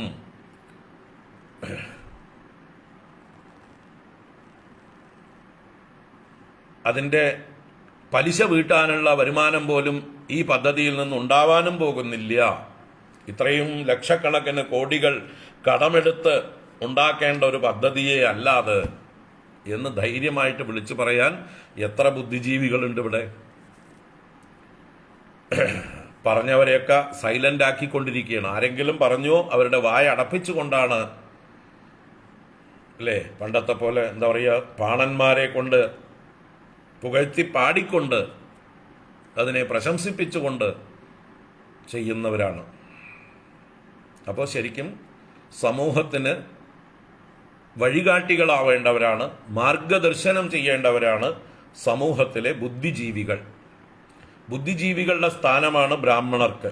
ബ്രാഹ്മണർ എന്ന് പറഞ്ഞാൽ ബുദ്ധിജീവികൾ എന്നാണ് അർത്ഥം. തലയ്ക്ക് പ്രാധാന്യമുള്ളവർ, വിരാട് പുരുഷന്റെ തലയിൽ നിന്നുണ്ടായവർ.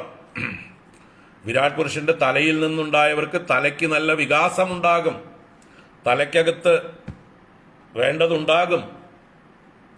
അതുപയോഗിച്ചുകൊണ്ട് ലോകത്തിൻ്റെ രക്ഷയെ എപ്പോഴും ചിന്തിക്കുന്നവരാണവർ. എല്ലാവരുടെയും നന്മയെ കാംക്ഷിക്കുന്നവരാണ്. അങ്ങനെ സമൂഹത്തെ മാർഗദർശനം ചെയ്യുന്ന ബുദ്ധിജീവികളെയാണ്, അറിവുള്ളവരെയാണ്, വിദ്യാസമ്പന്നരെയാണ്, ചിന്തകന്മാരെയാണ് ഇവിടെ ബ്രാഹ്മണർ എന്ന് പറയുന്നത്. അല്ലാതെ ശാപ്പാട്ട് രാമന്മാരായിട്ട് തടിച്ചു കൊഴുത്തു നടക്കുന്ന ആളുകളെ ഒന്നുമല്ല.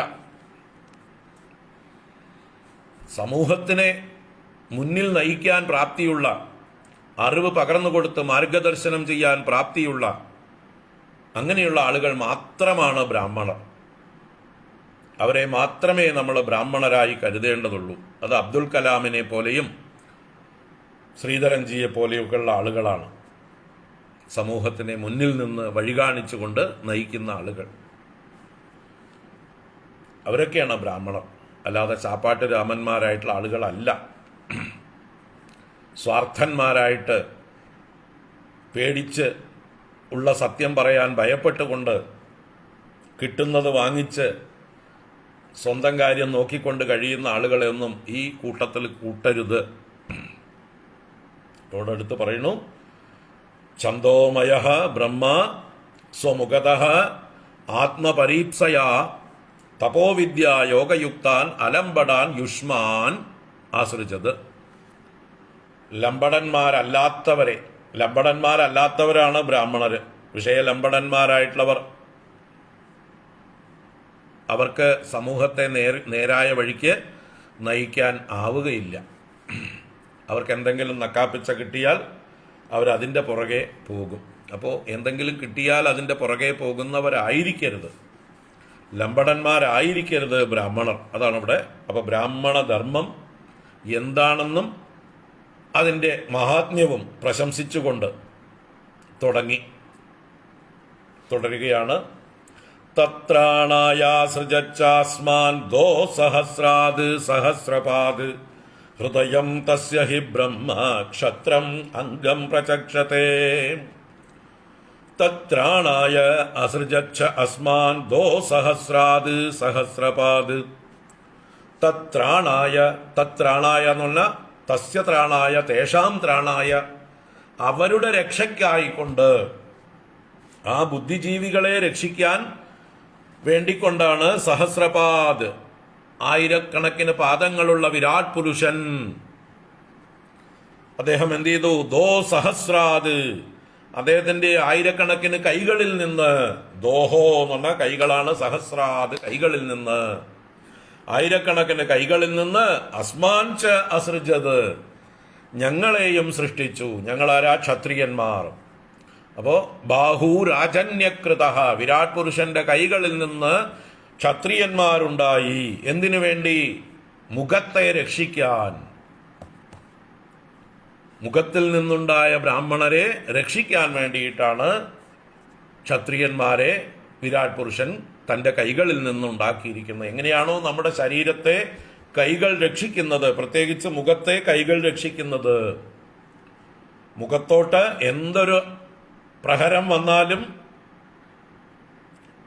നമ്മുടെ കൈകൾ തടയും. നമ്മുടെ കണ്ണിലേക്ക് ആരെങ്കിലും എന്തെങ്കിലും എറിഞ്ഞാൽ കൈകൊണ്ട് തടയും. മുഖത്തേക്ക് ഏത് വന്നാലും നമ്മൾ കൈകൾ കൊണ്ട് തടയും. അപ്പൊ കൈകൾ എന്തിനുള്ളതാണ്? മുഖരക്ഷയ്ക്കുള്ളതാണ്. മുഖത്തെ രക്ഷിക്കാൻ, പ്രൊട്ടക്ട് ചെയ്യാനുള്ളതാണ് ശക്തങ്ങളായിട്ടുള്ള കൈകൾ. അതുപോലെയാണ് ക്ഷത്രിയന്മാരെന്ന് പറഞ്ഞാൽ ഈ പ്രപഞ്ചത്തിലെ, സമൂഹത്തിലെ മനുഷ്യരുടെ, മറ്റ് ജീവജാലങ്ങളുടെയൊക്കെ രക്ഷകന്മാരാണ്. അതുകൊണ്ടാണ് അവർക്ക് എന്ത് പേര്? വർമ്മ എന്ന് പേര്. വർമ്മ എന്ന് പറഞ്ഞാൽ രക്ഷയാണ്, കവചമാണ്. കവചത്തിനാണ് വർമ്മ എന്ന് പറയുക. അങ്ങനെ രക്ഷിക്കുന്നവരെയാണ് വർമ്മ എന്ന് പറയുന്നത്. അപ്പൊ രക്ഷകന്മാരായിരിക്കണം, സമൂഹത്തെ പ്രൊട്ടക്ട് ചെയ്യുന്നവരാണ് ക്ഷത്രിയന്മാര്. അപ്പോ ഞങ്ങൾ ക്ഷത്രിയന്മാർ നിങ്ങളെ രക്ഷിക്കാൻ വേണ്ടി നിങ്ങളുടെ കാവൽക്കാരായി സൃഷ്ടിക്കപ്പെട്ടിട്ടുള്ളവരാണ്. അതാണ് ഇവിടെ പറയുന്നത്. അപ്പൊ ഞങ്ങൾ നിങ്ങളുടെ സേവകരാണ്, കാവൽക്കാരാണ് എന്ന് മഹാത്മാവായിട്ടുള്ള കർദമനെ നോക്കി മനു പറയുകയാണ്. അപ്പൊ തത്രാണായ സഹസ്രപാത് ദോ സഹസ്രാത് അസ്മാൻ അസൃജത് ബ്രഹ്മ തസ്യ ഹൃദയം. ഇവിടെ ബ്രഹ്മ എന്ന് പറഞ്ഞാൽ ബ്രാഹ്മണ്യം, ബ്രാഹ്മണർ എന്നൊക്കെ അർത്ഥം. ആ ബ്രാഹ്മണർ തസ്യ ഹൃദയം, തസ്യ എന്ന് പറഞ്ഞാൽ വിരാട് പുരുഷസ്യ ഹൃദയം, വിരാട് പുരുഷന്റെ ഹൃദയമാണ് ബ്രാഹ്മണർ.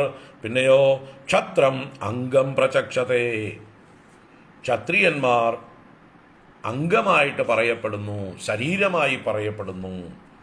ശരീരവും ഹൃദയവും തമ്മിലുള്ള ആ ഒരു താരതമ്യമാണ് ബ്രാഹ്മണരും ക്ഷത്രിയരും തമ്മിലുള്ള മനു പറയുന്നത്. ശരീരം വെറും ജഡമാണ്, അതിൽ ഹൃദയമുണ്ടെങ്കിലേ ശരീരത്തിന് ചേഷ്ടയുള്ളൂ, പ്രവർത്തനശേഷിയുള്ളൂ. അപ്പോൾ ഏതിനാണ് പ്രാധാന്യം? ഹൃദയത്തിനാണ് പ്രാധാന്യം. ശരീരം അതിൻ്റെ കണ്ടെയ്നറാണ്, കണ്ടന്റ് ഹൃദയമാണ്. അപ്പോൾ ഹൃദയമാകുന്ന കണ്ടന്റിനെ കണ്ടെയ്ൻ ചെയ്യാനുള്ള കണ്ടെയ്നറാണ് ശരീരം. അതുപോലെ ബ്രാഹ്മണരെ രക്ഷിക്കുവാൻ വേണ്ടിയുള്ള രക്ഷകന്മാരാണ്, കാവൽക്കാരാണ് ക്ഷത്രിയന്മാർ. ഇതാണ് ഇവിടെ എടുത്തു പറയുന്നത്. അപ്പോൾ നമ്മുടെ ഇന്നത്തെ ഭരണാധികാരികൾ എന്താണ് ചെയ്യേണ്ടത്? ബുദ്ധിജീവികൾക്ക് സ്വാതന്ത്ര്യം കൊടുത്ത് അവർ പറയുന്നത് കേൾക്കുകയാണ് വേണ്ടത്. അല്ലാതെ ഇവരുടെ ഇഷ്ടത്തിനനുസരിച്ച് അവരെ കൊണ്ട് പറയിപ്പിക്കുകയല്ല വേണ്ടത്. നക്കാപ്പിച്ചിട്ട് കൊടുത്തിട്ട് ഞങ്ങൾ പറയുന്നതിനെ നിങ്ങൾ ഏറ്റുപറയുവിൻ, അല്ലെങ്കിൽ ഞങ്ങൾക്ക് അനുകൂലമായി നിങ്ങൾ സ്തുതി പാടുവിൻ എന്നല്ല പറയേണ്ടത്. നിങ്ങൾ എന്താണ് പറയുന്നത് അത് ഞങ്ങൾ പാലിക്കാൻ തയ്യാറാണ്. നിങ്ങൾ ബുദ്ധിയുള്ളവരാണ്, വിവേകമുള്ളവരാണ്, ദീർഘദർശനമുള്ളവരാണ്, സമൂഹത്തിൻ്റെ നന്മയെ കാക്ഷിക്കുന്നവരാണ്. നിങ്ങൾ വഴികാട്ടുവിൻ, ഞങ്ങൾ വഴി തെളിച്ചു തരാം. ഞങ്ങൾ നിങ്ങളെ രക്ഷിച്ചുകൊണ്ട് നിങ്ങൾ പറയുന്ന ആ ആശയങ്ങളെ നടപ്പിൽ വരുത്താം. ഇതാണ് ഭരണാധികാരികൾ ചെയ്യേണ്ടത്. അല്ലാതെ സ്വന്തം മൂഢത്തരത്തെ അവരുടെ തലയിൽ അടിച്ചേൽപ്പിച്ച് അവരെ കൊണ്ട് അതനുസരിപ്പിക്കാൻ ബാധ്യസ്ഥരാക്കുന്ന ഇന്നത്തെ തലകീഴായിട്ടുള്ള ഭരണം, ഇന്നത്തെ വ്യവസ്ഥ IAS-കാരെയും IPS-കാരെയും ഒക്കെ അടിമകളെപ്പോലെ വെച്ചിരിക്കുന്നതാണ് ഇന്നത്തെ രാഷ്ട്രീയക്കാർ കൊള്ളരുതായ്മ കാണിച്ചുകൊണ്ടിരിക്കുന്നത്. വിവരമില്ലാത്ത രാഷ്ട്രീയക്കാർ പഠിച്ച് കേമന്മാരായി വന്നിരിക്കുന്ന IAS-കാരെയും IPS-കാരെയും സെക്രട്ടറിമാരെയും അതുപോലെയുള്ള ബുദ്ധിജീവികളെയും സാംസ്കാരിക നായകന്മാരെയൊക്കെ അടിമകളാക്കി വെച്ചിരിക്കുന്ന ആ ഒരു തലകീഴായ സംസ്കാരം അതാണെന്ന് കാണുന്നത്. അപ്പോൾ തത്രാണായാസൃജാസ്മാൻ ദോസഹസ്രാത് സഹസ്രപാത് ഹൃദയം തസ്യ ഹി ബ്രഹ്മക്ഷത്രമംഗം പ്രചക്ഷതേ അതോ ഹി അന്യോന്യമാത്മാനം ബ്രഹ്മ ക്ഷത്രം ച രക്ഷതഃ രക്ഷതി സ്മാവ്യയോ ദേവഃ സയഃ സദസദാത്മകഃ. അതോ ഹി അന്യോന്യമാത്മാനം ബ്രഹ്മ ക്ഷത്രം ച രക്ഷതഃ രക്ഷതി സ്മാവ്യയോ ദേവഃ സയഃ സദസദാത്മകഃ. ഇപ്പോൾ വാസ്തവത്തിൽ ഭഗവാനാണ് എല്ലാറ്റിനെയും രക്ഷിക്കുന്നത്, എല്ലാവരെയും രക്ഷിക്കുന്നത്. ബാക്കിയുള്ളവരെല്ലാം ഭഗവാന്റെ കയ്യിലെ ഉപകരണങ്ങളാണ് എന്ന് പറയുകയാണ് ഇവിടെ. യഹ സദസദാത്മകഃ അവ്യയഃ ദേവഃ. ഏതൊരു ഭഗവാനാണോ സദസദാത്മകൻ, സത്തും അസത്തുമായിരിക്കുന്ന ഈ പ്രപഞ്ചാകാരത്തിൽ നിറഞ്ഞു നിൽക്കുന്നത്, സർവാത്മാവായിരിക്കുന്നത്, അവ്യയഃ യാതൊരു നാശവുമില്ലാതിരിക്കുന്നത്, നിർവികാരനായിരിക്കുന്നത്, അങ്ങനെയുള്ള ദേവഃ ആ പ്രകാശസ്വരൂപൻ, സഹ ആ ഈശ്വരൻ, അന്യോന്യം ആത്മാനം രക്ഷതഃ ബ്രഹ്മക്ഷത്രം ച രക്ഷതി സ്മ. അന്യോന്യം ആത്മാനം രക്ഷതഃ. അന്യോന്യം എന്ന് പറഞ്ഞാൽ ഇവിടെ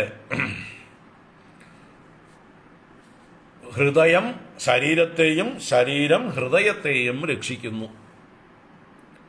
ശരീരം ഹൃദയത്തെ രക്ഷിക്കുന്നു, ഹൃദയം ശരീരത്തെയും രക്ഷിക്കുന്നത് പോലെ പരസ്പരം ബ്രാഹ്മണർ ക്ഷത്രിയരെയും ക്ഷത്രിയർ ബ്രാഹ്മണരെയും രക്ഷിക്കുന്നു എന്ന് പറയുന്നു ഇവിടെ. തമ്മിൽ തമ്മിൽ രക്ഷതഃ ബ്രഹ്മ ക്ഷത്രം ച രക്ഷതി സ്മ. ബ്രഹ്മ ക്ഷത്രം ച, ബ്രാഹ്മണർ ക്ഷത്രിയരെയും രക്ഷിക്കുന്നു, ക്ഷത്രിയർ ബ്രാഹ്മണരെയും. എങ്ങനെയാണ് രക്ഷിക്കുന്നത്? രണ്ടുപേരും ഒരുപോലെയല്ല രക്ഷ. രക്ഷിക്കുന്നുണ്ട്, ആറ്റിറ്റ്യൂഡ് രക്ഷയാണ്. പക്ഷേ പ്രവൃത്തി ഒരാൾ നല്ലത് പറഞ്ഞു കൊടുത്തും മറ്റൊരാൾ അതിനനുസരിച്ച് പ്രവർത്തിച്ചും. ക്ഷത്രിയന്മാർ ബ്രാഹ്മണരുടെ നിർദ്ദേശമനുസരിച്ച് പ്രവർത്തിക്കുന്നു. കർമ്മേന്ദ്രിയങ്ങളും ജ്ഞാനേന്ദ്രിയങ്ങളും പോലെ ബ്രാഹ്മണർ ജ്ഞാനേന്ദ്രിയങ്ങളുടെ സ്ഥാനം, ക്ഷത്രിയർ കർമ്മേന്ദ്രിയങ്ങളുടെ സ്ഥാനം. ജ്ഞാനേന്ദ്രിയങ്ങൾ നമുക്ക് നല്ലത് കാണിച്ചു തരുന്നു, കർമ്മേന്ദ്രിയം അതിനനുസരിച്ച് പ്രവർത്തിക്കുന്നു. അപ്പോൾ എക്സിക്യൂട്ട് ചെയ്യേണ്ടത് കർമ്മേന്ദ്രിയങ്ങളാണ്. അതിന് വേണ്ട ഇൻഫർമേഷൻ കൊടുക്കുന്നത് ഡയറക്ഷൻ കൊടുക്കുന്നതൊക്കെ ജ്ഞാനേന്ദ്രിയങ്ങളാണ്. അതുപോലെയാണ് പരസ്പര പൂരകങ്ങളായി പ്രവർത്തിക്കേണ്ടത് ബ്രാഹ്മണരും ക്ഷത്രിയരും. തലയും കയ്യും ഒരു എന്താ പറയുക, സിങ്ക്രണൈസ്ഡ് ആയിട്ട് പ്രവർത്തിക്കണം. നല്ലൊരു അലൈൻമെന്റ് അവർ തമ്മിൽ ഉണ്ടായിരിക്കണം എന്നർത്ഥം. തല പറയുന്നതനുസരിച്ച് കൈകൾ പ്രവർത്തിക്കണം. അപ്പോൾ രണ്ടു കൂട്ടർക്കും രക്ഷയുണ്ടാകും. അതാണ് ഈ പറഞ്ഞതിൻ്റെ താല്പര്യം. അപ്പോൾ അതോ ഹി അന്യോന്യമാത്മാനം ബ്രഹ്മ ക്ഷത്രം ച രക്ഷതഃ രക്ഷതി സ്മ അവ്യയോ ദേവഃ സയ സദസദാത്മകഃ. ഈശ്വരനാണ് എല്ലാറ്റിനും വേണ്ട അറിവും ശക്തിയും നൽകി രക്ഷിക്കുന്നത്.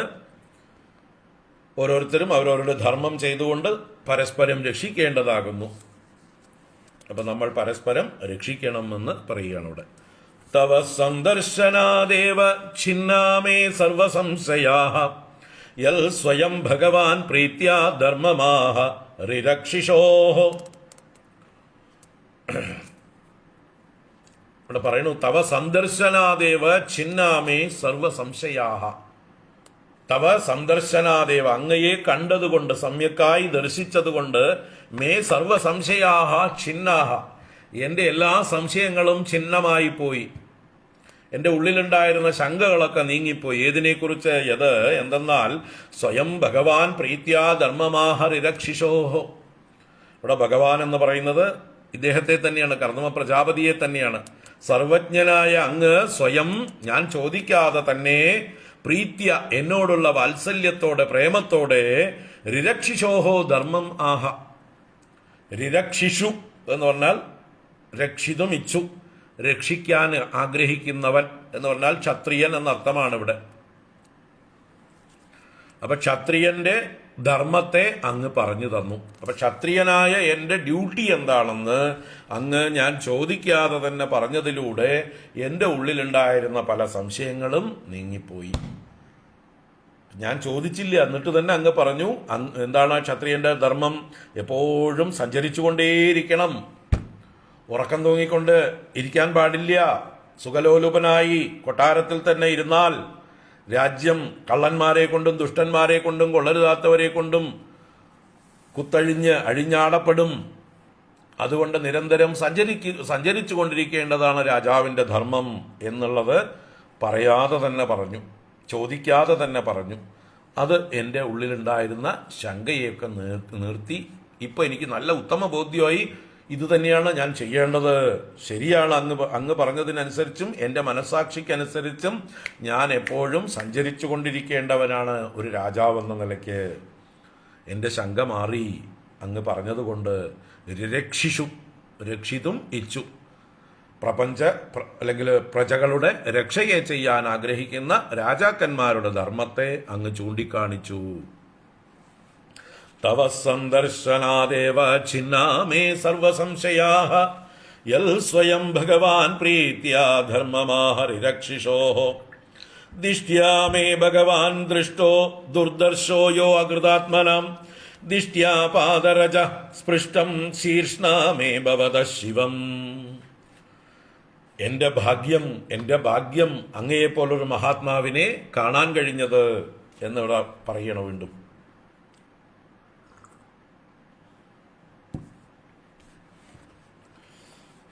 ദിഷ്ട്യാ മേ ഭഗവാൻ ദൃഷ്ട. ഭഗവാൻ എന്ന് പറയുന്നത് കർദമനെ തന്നെയാണ്. ഭഗവാനായ അങ്ങ് മയാ ദൃഷ്ട, എന്നാൽ കാണപ്പെട്ടു. എന്തുകൊണ്ട്? ദൃഷ്ട്യാ, എൻ്റെ പുണ്യം, എൻ്റെ ഭാഗ്യം, എൻ്റെ സുഹൃതം കൊണ്ടുതാ ഇപ്പൊ അങ്ങയെ കാണാൻ കഴിഞ്ഞു. കാരണം അങ്ങ് ആരാണ്? ദുർദർശോ യോ അകൃതാത്മന യഹ, ഏതൊരുവൻ അകൃതാത്മനാം ദുർദർശ. അകൃതാത്മാക്കൾ എന്ന് പറഞ്ഞാൽ, ആത്മാ എന്ന് പറഞ്ഞാൽ ഇവിടെ അന്ധക്കരണം, അത് അടക്കമില്ലാത്തവർ, ഇന്ദ്രിയ നിയന്ത്രണവും മനോനിയന്ത്രണവും ഒന്നും ഇല്ലാത്ത ആളുകൾക്ക് അങ്ങയെപ്പോലെയുള്ള മഹാത്മാക്കളുടെ ദർശനം കിട്ടില്ല, ദുർലഭമാണ്. അപ്പോൾ മഹാത്മാക്കളുടെ ദർശനം നമുക്കുണ്ടാവണമെങ്കിൽ തന്നെ നമുക്കൊരു യോഗ്യത വേണം, നമുക്ക് അല്പമെങ്കിലും ഡിസിപ്ലിൻ വേണം. ഇന്ദ്രിയ നിയന്ത്രണവും മനോനിയന്ത്രണവും ഉള്ളവർക്കാണ് മഹാത്മാക്കളെ കണ്ടാൽ തിരിച്ചറിയാനും കഴിയുക, അവരെ ബഹുമാനിക്കാനും കഴിയുക. ഇപ്പോൾ മഹാത്മാക്കളെ കണ്ടതിൻ്റെ പ്രയോജനം ഉണ്ടാവണമെങ്കിൽ തീർച്ചയായിട്ടും നമുക്കൊരു ഡിസിപ്ലിൻ ഉണ്ടാവണം. അല്ലെങ്കിൽ മഹാത്മാക്കൾ നമ്മുടെ മുമ്പിലൂടെ എത്ര വേണമെങ്കിൽ തലങ്ങും വിലങ്ങും നടന്നിട്ടും കാര്യമൊന്നുമില്ല.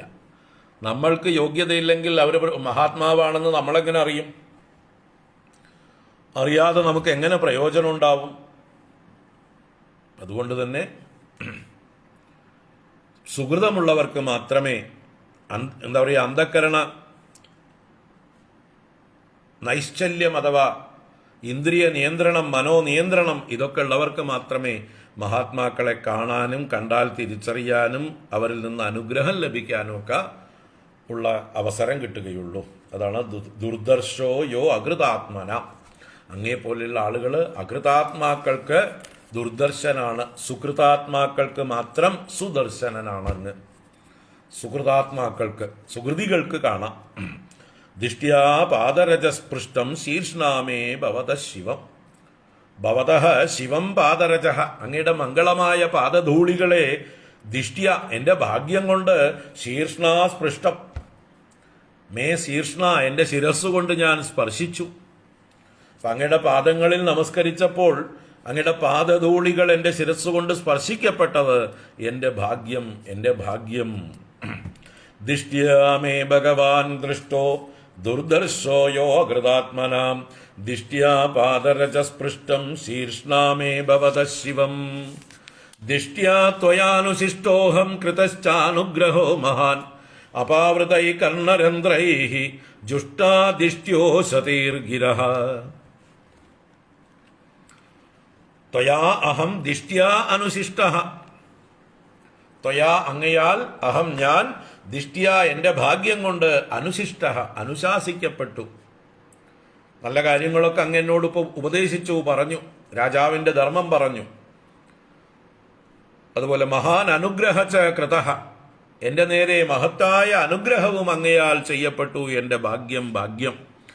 അപാവൃതൈഹി കർണരന്ധ്രൈഹി ഉഷതീഹി ഗിരഃ ദിഷ്ട്യാ ജുഷ്ടാ. എൻ്റെ അപാവൃതങ്ങളായ കർണരന്ധ്രങ്ങളെ കൊണ്ട്, നല്ലപോലെ തുറന്നു വെച്ച ആവരണമില്ലാത്ത അടപ്പില്ലാത്ത കർണദ്വാരങ്ങളെ കൊണ്ട് അങ്ങയുടെ ഉഷതീഹി അത്യുത്തമങ്ങളായിരിക്കുന്ന മനോഹരങ്ങളായിരിക്കുന്ന ഗിരഹ വാക്കുകളെ ജുഷ്ടാ സേവിക്കപ്പെട്ടു. ദിഷ്ട്യ എൻ്റെ ഭാഗ്യം കൊണ്ട്. അപ്പം അങ്ങയുടെ അമൃത സമാനമായിട്ടുള്ള വാക്കുകൾ എനിക്ക് കേൾക്കാൻ കഴിഞ്ഞത് എൻ്റെ ചെവികൾ നല്ലോണം തുറന്നു കിടന്നത് കൊണ്ടാണ്. ആ ചെവികൾ തുറന്നു കിടക്കുക എന്ന് പറഞ്ഞാൽ ചെവിയിൽ മലമില്ലാതിരിക്കണം, അല്ലേ? കർണമലം കൊണ്ട് ചെവി അടഞ്ഞു പോയവർക്ക് നല്ലതൊന്നും കേൾക്കാൻ യോഗമുണ്ടാവില്ല. എന്താണ് കർണമലം? വേണ്ടാത്തതൊക്കെ കേട്ട് ചെവി അടഞ്ഞു പോവലാണ്. അസത്തുക്കളായ ആളുകളുമായിട്ടുള്ള ദുസ്സംഗം കൊണ്ട് കിട്ടുന്നതാണ് കർണമലം. ആ കർണമലം ഒഴിവാകണമെങ്കിൽ സത്സംഗം വേണം. ഇപ്പം നമ്മുടെ ചെവി അടഞ്ഞു പോവുകയാണ് ദുസ്സംഗം കൊണ്ട്.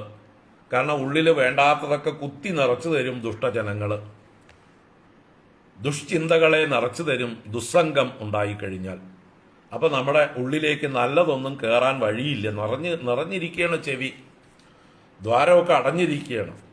ഇപ്പം ഇവിടെ ഭാഗ്യം കൊണ്ട് എൻ്റെ ചെവി തുറന്നിരിക്കുന്നു. ആ ചെവിയിലൂടെ അങ്ങയുടെ മഹത്തായ വചനങ്ങൾ കേൾക്കാനുള്ള ഭാഗ്യം എനിക്കുണ്ടായിരിക്കുന്നു. അപ്പോൾ തീർച്ചയായിട്ടും നമ്മുടെയൊക്കെ ചെവികൾ തുറന്നിട്ടുണ്ടെങ്കിൽ നമ്മൾ സുഹൃതികളാണ്, അല്ലേ? സജ്ജനങ്ങളുടെ വാക്കുകൾ കേൾക്കാൻ നമുക്ക് താല്പര്യമുണ്ടെങ്കിൽ, നമുക്കതിൽ രുചിയുണ്ടെങ്കിൽ, നമ്മുടെ ചെവി തുറന്നു പിടിച്ചിട്ടുണ്ടെങ്കിൽ തീർച്ചയായിട്ടും നമ്മളൊക്കെ സുഹൃതികളാണ് എന്ന് പറയാം. അല്ലാത്തവർക്ക് ഇതിലൊന്നും യാതൊരു താല്പര്യം ഉണ്ടാവില്ല. ഭാഗവത ജ്ഞാനഗംഗയോ അതൊക്കെ പിന്നെ കേൾക്കാം, അല്ലെങ്കിൽ അതൊക്കെ ആർക്ക് വേണം, ഇതൊക്കെ എത്ര കേട്ടതാ എന്ന മട്ടില്, അല്ലേ? ഭാഗവത ജ്ഞാനഗംഗ എന്ന് കേൾക്കുമ്പോഴേക്കും ഓടിപ്പോകുന്ന ആൾക്കാരും ഉണ്ടാവും. എന്നാൽ ഭാഗവത ജ്ഞാനഗംഗയ്ക്ക് വേണ്ടി കാത്തിരിക്കുന്ന ആളുകളും ഉണ്ട്, അല്ലേ? നിങ്ങളൊക്കെ ആ കൂട്ടത്തിൽപ്പെടും. ജ്ഞാനഗംഗ ഒരു ദിവസം പോലും മുടങ്ങാതിരിക്കാൻ, എപ്പോഴും തുടർന്ന് കേൾക്കാനായിക്കൊണ്ട് കൊതിയോടുകൂടിയിരിക്കുന്ന നിങ്ങളൊക്കെ ചെവി തുറന്നവരാണ്. ആ ചെവി തുറക്കുക എന്ന് പറഞ്ഞാൽ അതൊരു സംസ്കാരമാണ്, സത്സംഗം കൊണ്ടുണ്ടായിട്ടുള്ളതാണ്. അപ്പോൾ തീർച്ചയായിട്ടും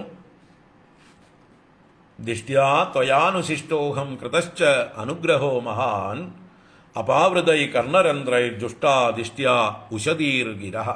അങ്ങയുടെ നല്ല വാക്കുകളെ കേൾക്കാനുള്ളതായിട്ടുള്ള ഭാഗ്യം എനിക്ക് ലഭിച്ചിരിക്കുന്നു എന്ന് ഇത്രയും നേരം ഈ 6 ശ്ലോകങ്ങളെ കൊണ്ട് ആമുഖമായി തൻ്റെ ഭാഗ്യത്തെ പ്രകടിപ്പിച്ചുകൊണ്ട് ബ്രാഹ്മണ ധർമ്മത്തെ പ്രശംസിച്ചുകൊണ്ട് പറഞ്ഞതിന് ശേഷം, തൻ്റെ സംസ്കാരം പ്രകടിപ്പിച്ചതിന് ശേഷം ഇനി ഇതാ വന്ന കാര്യം അവതരിപ്പിക്കാൻ പോവുകയാണ്. സഭവാൻ ദുഹിതൃസ്നേഹ പരിക്ലിഷ്ടാത്മനോ മമ ശ്രോതുമർഹസി ദീനസ്യ ശ്രാവിതം കൃപയാ മുനി. സഭവാൻ ദുഹിതൃസ്നേഹ പരിക്ലിഷ്ടാത്മനോ മമ ശ്രോതുമർഹസി ദീനസ്യ ശ്രാവിതം കൃപയാ മുനി. പറയാൻ പോണു. സഹ ഭവാൻ, അങ്ങനെയുള്ള അങ്ങ്, ദുഹിതൃസ്നേഹ പരിക്ലിഷ്ടാത്മനഃ ദീനസ്യ മമ, ദീനസ്യ മമ പരവശനായ എൻ്റെ. എന്തുകൊണ്ട് പരവശൻ? ദുഹിതൃസ്നേഹ പരിക്ലിഷ്ടാത്മനഃ. ദുഹിത എന്ന് പറഞ്ഞാൽ പുത്രി. അപ്പൊ ദുഹിതൃസ്നേഹം, പുത്രിയോടുള്ള വാത്സല്യം, പുത്രിയോടുള്ള സ്നേഹം നിമിത്തം പരിക്ലിഷ്ടാത്മനഃ ക്ലേശിക്കുന്ന മനസ്സോടുകൂടിയവനായിട്ടുള്ള പരവശനായ എൻ്റെ ശ്രാവിതം ശ്രോതും അർഹസി. ശ്രാവിതം എന്നാൽ കേൾപ്പിക്കപ്പെടുന്നത് അങ്ങ് ശ്രോതും അർഹസി, ദയവുണ്ടായിട്ട് കേൾക്കണം. അപ്പൊ എനിക്ക് പറയാനുള്ളത് കേൾക്കണം. ഞാൻ പരവശനായി പറയാൻ വന്നിരിക്കുകയാണ്. എന്തുകൊണ്ട് പാരവശ്യം? എൻ്റെ മകളോടുള്ള അതിയായ വാത്സല്യം, പുത്രവാത്സല്യം, പുത്രീ വാത്സല്യം. ആ പുത്രിയോടുള്ള സ്നേഹവാത്സല്യം കൊണ്ട് പരവശനായിട്ട് അവളുടെ എന്താ പറയുക ആഗ്രഹത്തെ സാധിപ്പിക്കാൻ വേണ്ടി വന്ന ഒരു അച്ഛനാണ് ഞാൻ. അച്ഛൻ്റെ പാരവശ്യമാണ് ഇവിടെ. എന്തുകൊണ്ട്? മകളോടുള്ള സ്നേഹാധിക്യം കൊണ്ട്. എന്തിനാണ്? മകളുടെ ആഗ്രഹത്തെ സാധിപ്പിക്കാനായിക്കൊണ്ട്. അപ്പൊ എനിക്ക് പറയാനുള്ളത് അങ്ങ് ദയവ് ചെയ്ത് ക്ഷമയോടുകൂടി കേൾക്കണം എന്ന് പറഞ്ഞുകൊണ്ട് ആമുഖം പറഞ്ഞ് താൻ വന്ന കാര്യത്തെ അവതരിപ്പിക്കുന്നു. പ്രിയവ്രതോത്താനപദോഹോ സ്വസേയം ദുഹിതാ മമ അന്വിച്ഛതി പതിം യുക്തം വയശീലഗുണാദിഭിഃ. പ്രിയവ്രതോത്താനപദോഹോ സ്വസേയം ദുഹിതാ മമ അന്വിച്ഛതി പതിം യുക്തം വയശീലഗുണാദിഭിഃ.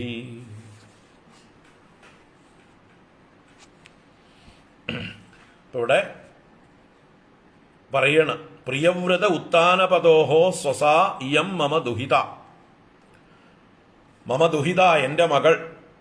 ഇയം എന്ന് പറഞ്ഞാൽ ഇവിടെ വന്നിട്ടുണ്ട്, കൂടെ എൻ്റെ കൂടെ വന്നിട്ടുണ്ട്. ഇപ്പൊ മുമ്പിലേക്ക് വന്നിട്ടില്ല, രഥത്തിലിരിക്കുകയാണ് അവിടെ ദൂരെ, വളരെ ദൂരെ രഥം നിർത്തി കാൽനടയായിട്ടാണ് മനു ഇദ്ദേഹത്തിന്റെ ആശ്രമത്തിലേക്ക് വന്നിരിക്കുന്നത്. കാരണം മഹാത്മാക്കളെ കാണാൻ വരുമ്പോൾ നമ്മൾ ദൂരെ നിന്ന് കാൽനടയായി വരണം. അവരുടെ കണ്ണിൽ പെടുമ്പോൾ നമ്മൾ കാൽനടയായിരിക്കണം. അല്ലാതെ അവർ നോക്കിയിരിക്കുക നമ്മൾ വാഹനത്തിൽ ഇങ്ങനെ ഓടിച്ച് ചെന്ന് അവരുടെ മുമ്പിൽ ചെന്ന് ഒരു ക്രാഷ് ഇത് ചെയ്തിട്ടൊരു അല്ലേ മുമ്പിൽ നിർത്തിയിട്ട് ഹാഷ് പൂഷ് എന്ന് പറഞ്ഞിട്ട് ഇങ്ങനെ ചാടി ഇറങ്ങി പൊങ്ങച്ചം കാണിച്ചുകൊണ്ട് അവരുടെ മുമ്പിൽ ചെന്ന് ഇറങ്ങാൻ പാടുള്ളതല്ല. മഹാത്മാക്കളെ നമ്മൾ ദൂരത്തു നിന്ന് തന്നെ പ്രതീക്ഷിച്ചുകൊണ്ട് അവരെവിടെയാണോ ഉള്ളത് അവിടെ വിദൂരത്ത് വാഹനം നിർത്തിയിട്ട് കാൽനടയായിട്ട് നടന്നു ചെല്ലുന്നതാണ് മര്യാദ. അല്ലാതെ അവരുടെ മുമ്പിൽ ചെന്ന് അവരെ ഇടിക്കുന്ന പോലെ വണ്ടി കൊണ്ട് നിർത്തിയിട്ട് ഹായ് എന്ന് പറയലല്ല മര്യാദ. അപ്പോൾ അങ്ങനെ ദൂരെ നിർത്തിയിട്ട് ഭാര്യയും മകളെയും വണ്ടിയിലിരുത്തിയിട്ടാണ് വന്നിരിക്കുന്നത്. അപ്പൊ എൻ്റെ കൂടെ വന്നിട്ടുണ്ട് അവൾ. ഇയം എന്ന് പറഞ്ഞത് ഇവൾ എന്നാണ്. അപ്പോ പ്രിയവ്രത ഉത്താനപദോഹോ സ്വസാ ഇയം മേ ദുഹിത. എൻ്റെ ഈ മകളുണ്ടല്ലോ അവള് സ്വസാവാണ്. സ്വസ എന്ന് പറഞ്ഞാൽ സഹോദരി. ആരുടെ? പ്രിയവ്രത ഉത്താനപദോഹോ. പ്രിയവ്രതൻ ഉത്താനപാദൻ, രണ്ട് സഹോദരന്മാരുടെ പേര് പറഞ്ഞിട്ട് അവരുടെ രണ്ടുപേരുടെയും എന്ന് ദ്വിവചനമായിട്ട് പ്രയോഗിച്ചിരിക്കുകയാണ്. പ്രിയവ്രതസ്യ ഉത്താനപാദസ്യ, അത് രണ്ടും കൂടി ചേർത്തപ്പോഴോ പ്രിയവ്രത ഉത്താനപദോഹോ സ്വസാ. ആ പ്രിയവ്രതന്റെയും ഉത്താനപാദന്റെയും സഹോദരിയായിരിക്കുന്ന എൻ്റെ മകൾ വയശീലഗുണാദിഭിഃ യുക്തം പതിം അന്വിച്ഛതി.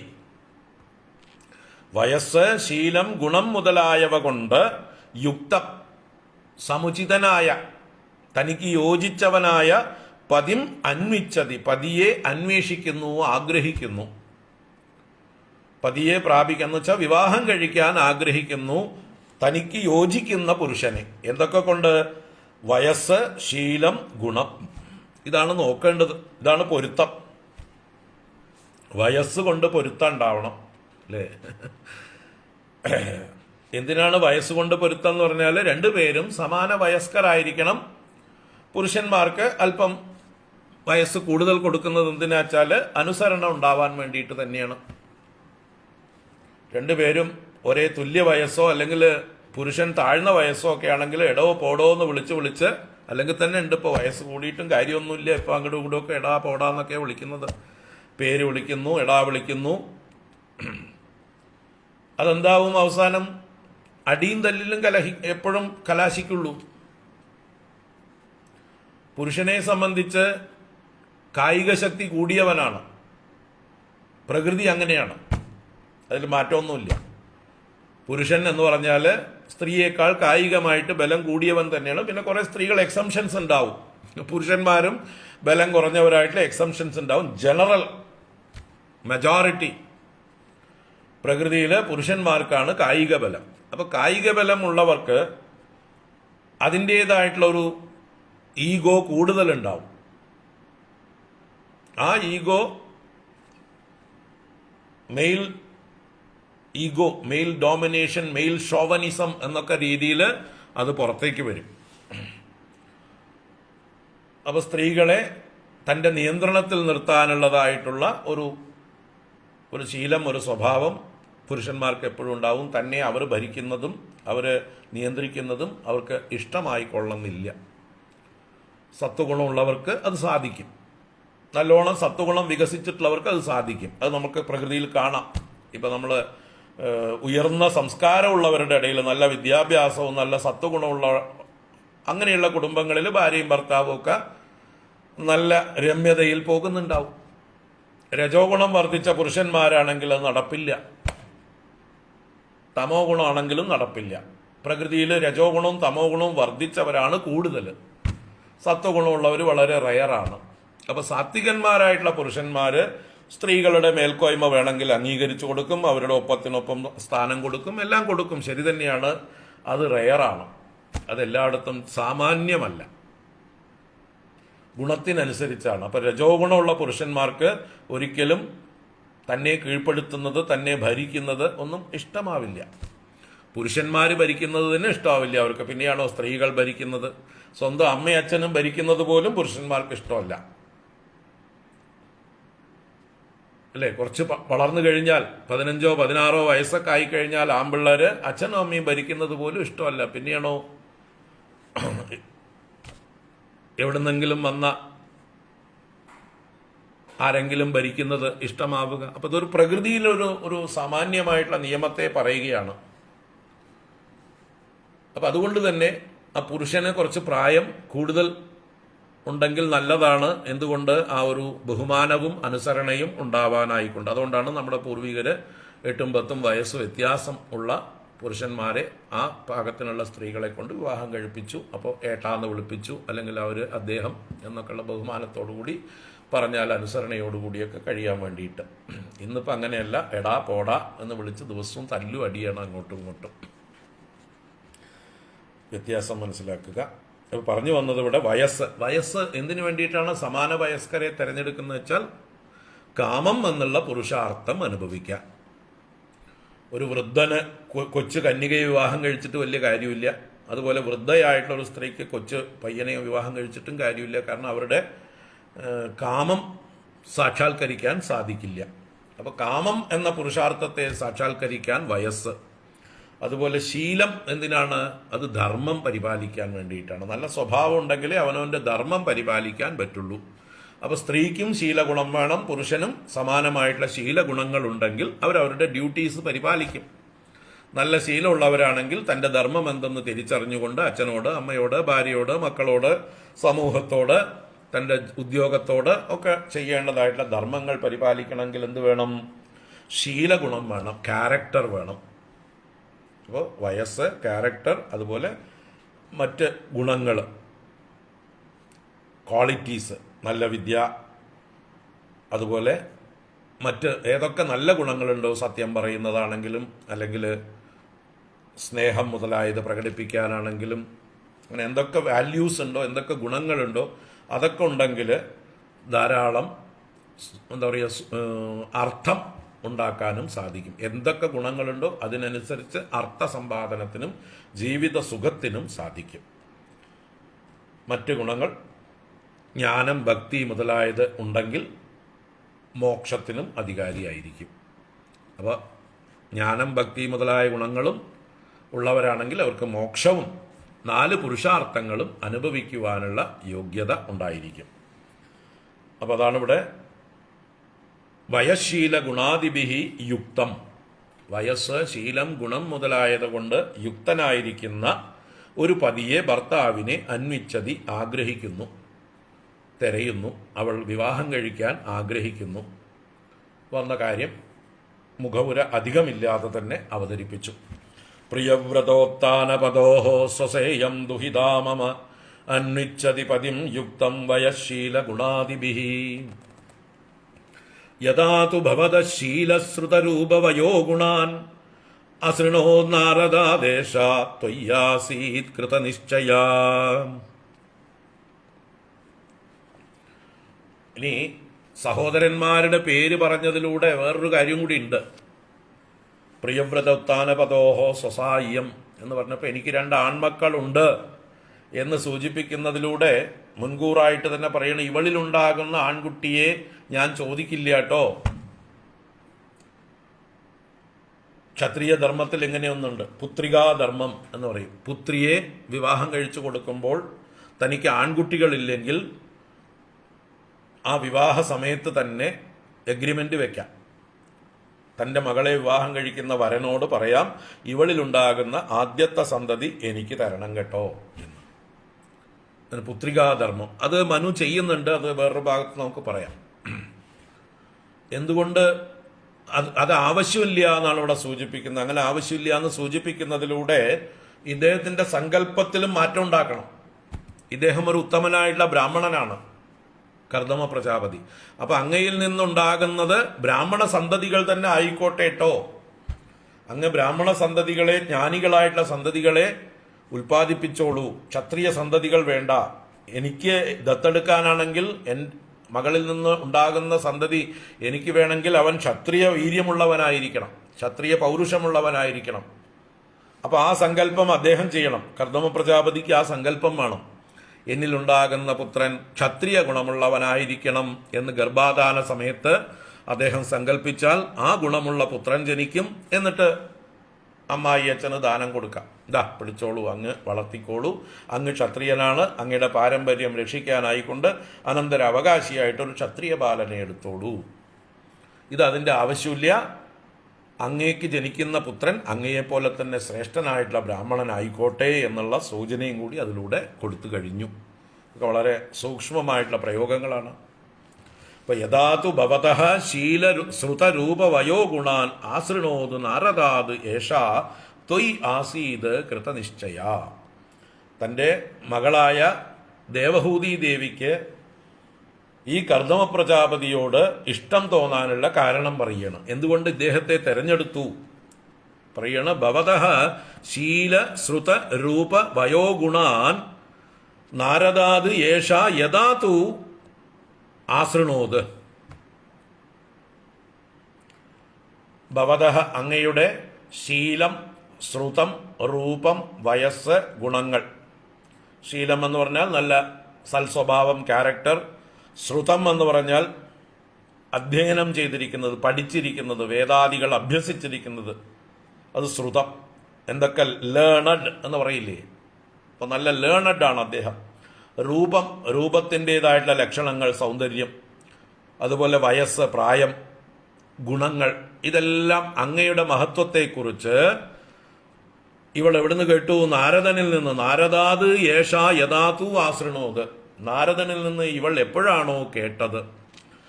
നാരദൻ കർദമ പ്രജാപതിയുടെ ഗുണങ്ങളെക്കുറിച്ച് മനുവിനോട് ചെന്ന് പറയുമ്പോൾ മകള് മടിയിലിരിപ്പുണ്ടായിരുന്നു.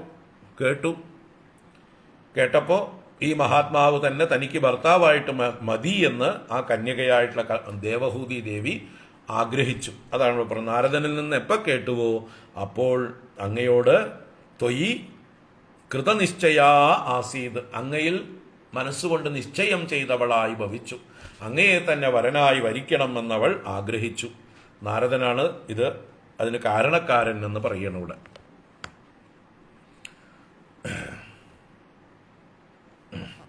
തൽപ്രതീച്ച ദ്വിജാഗ്രേ മാം ശ്രദ്ധയോപഹൃതാം മയാ സർവാത്മനാനുരൂപാം തേ ഗൃഹമേധേഷു കർമ്മസു.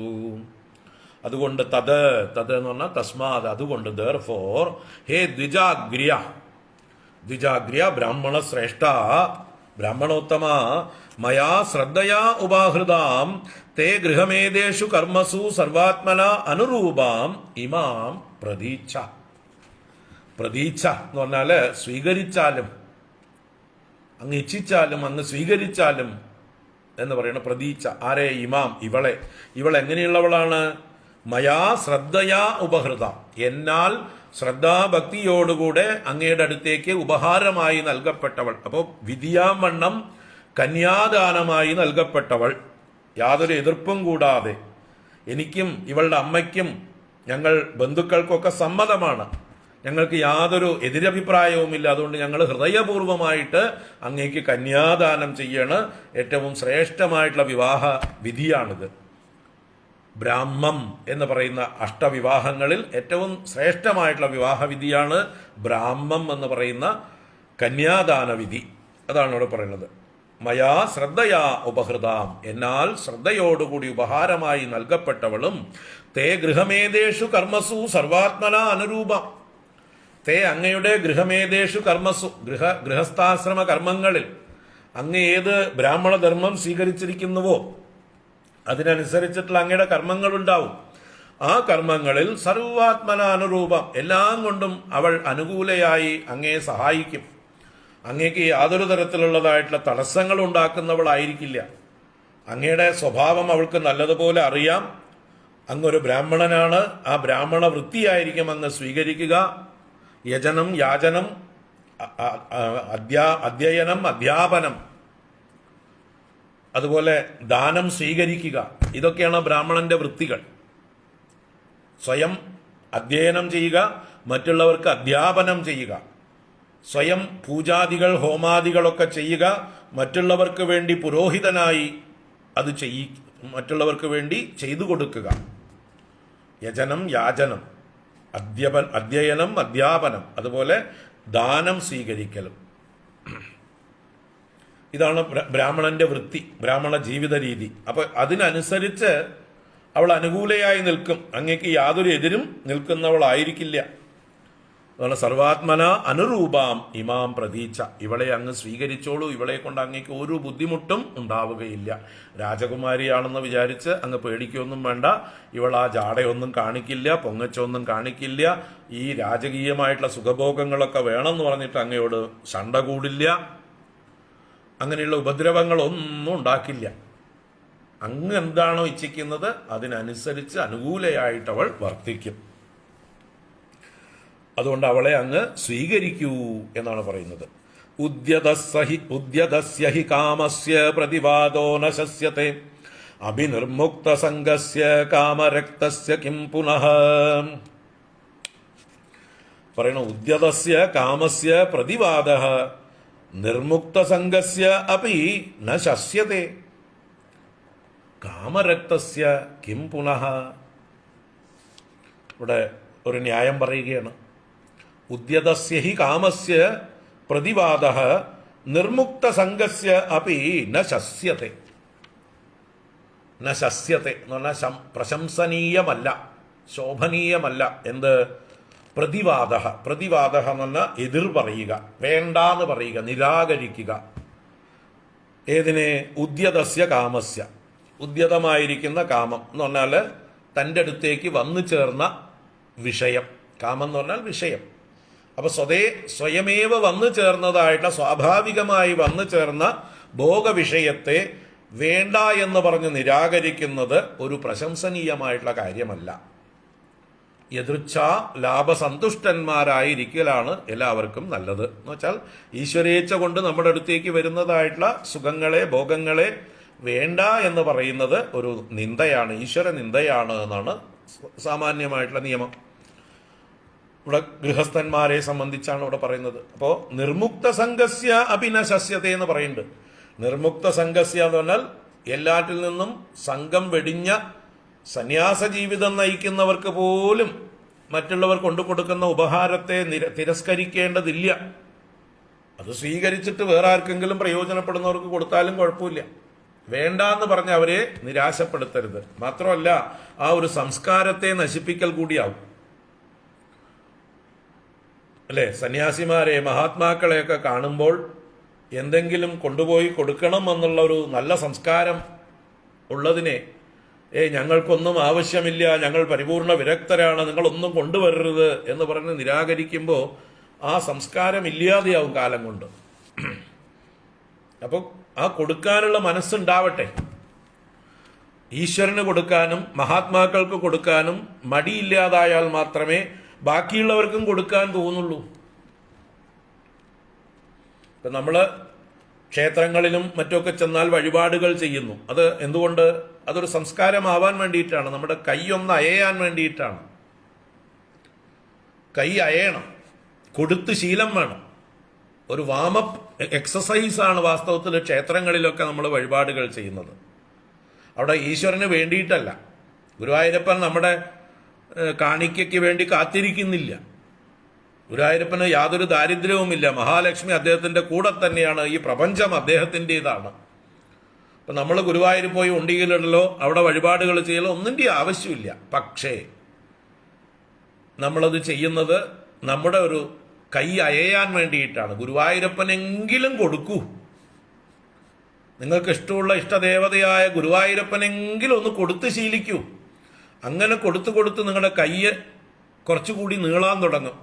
ഗുരുവായൂരപ്പന് കൊടുത്ത ആള് പിന്നീട് മമ്മിയൂരപ്പനും കൊടുക്കും, പിന്നെ പാർത്ഥസാരഥിക്കും കൊടുക്കും, തിരുവങ്കടത്തും കൊടുക്കും, ചാമുണ്ടേശ്വരിക്കും കൊടുക്കും, ചുറ്റുപാട് ഏതൊക്കെ ക്ഷേത്രങ്ങളുണ്ടോ അവിടെയൊക്കെ പോയി കൊടുക്കും. പിന്നെ ചുറ്റും മഹാത്മാക്കൾ ആരെങ്കിലും ഒക്കെ ഉണ്ടെങ്കിൽ അവിടെയും ചെന്ന് കൊടുക്കും. അങ്ങനെ കൊടുത്ത് കൊടുത്ത് കൊടുത്ത് കൈ അയയാനുണ്ട്. പിന്നെയാണ് നമ്മുടെ മുമ്പിൽ സങ്കടങ്ങളുമായിട്ട് വരുന്ന കഷ്ടപ്പെടുന്ന ആളുകളെ കാണുമ്പോൾ കൊടുക്കാനുള്ള മനസ്സ് നമുക്കുണ്ടാവുക. അപ്പം ഈ കൊടുക്കാനുള്ള മനസ്സ് നമുക്കൊരിക്കലും നമ്മൾ അതിനെ നശിപ്പിക്കാൻ പാടില്ല, അതിനെ കർബ് ചെയ്യാൻ പാടില്ല, മുരടിപ്പിക്കാൻ പാടില്ല. അതുകൊണ്ട് കൊടുത്തോണ്ടേയിരിക്കുക, ഈശ്വരന് കൊടുത്തോണ്ടേയിരിക്കുക, മഹാത്മാക്കൾക്ക് കൊടുത്തോണ്ടേയിരിക്കുക. അങ്ങനെ നിങ്ങൾക്ക് ആവശ്യക്കാർക്കും കൊടുക്കാനായിക്കൊണ്ടുള്ള മനസ്സുണ്ടാവട്ടെ. ഇതെല്ലാം എനിക്ക് വേണ്ടി മാത്രം, ഞാൻ കഷ്ടപ്പെട്ട് സമ്പാദിച്ചതൊക്കെ എനിക്കും എൻ്റെ മക്കൾക്കും എന്നുള്ള ശീലം മാറണം. ഞാൻ കഷ്ടപ്പെട്ട് സമ്പാദിച്ചത് എനിക്ക് മാത്രം, എൻ്റെ മക്കൾക്ക് മാത്രം, അടുത്ത വീട്ടിലുള്ളവർക്കും കൊടുക്കില്ല, എൻ്റെ മുമ്പിൽ എത്ര കഷ്ടപ്പെടുന്നവർ കണ്ടാലും കൊടുക്കില്ല, എൻ്റെ സഹോദരിമാരുടെ മക്കൾക്ക് പോലും ഞാൻ കൊടുക്കില്ല. ഇതാണ് ഇന്നത്തെ ലോകം. സഹോദരിമാരുടെ മക്കള് കഷ്ടപ്പെടുന്നുണ്ടാവും, സ്വന്തം മക്കൾ നല്ല നിലയ്ക്കുണ്ടാവും, എന്നാലും കിട്ടുന്നത് മുഴുവൻ ഈ നല്ല നിലയ്ക്കുള്ള മക്കൾക്ക് തന്നെ വീണ്ടും തള്ളിക്കൊണ്ട് കൊടുക്കും. കഷ്ടപ്പെടുന്ന സഹോദരിയുടെ മക്കൾക്ക് കൊടുക്കില്ല. നമ്മൾ ചുറ്റും കാണുന്നതാണ്, കണ്ടതുകൊണ്ടാണ് പറയുന്നത്,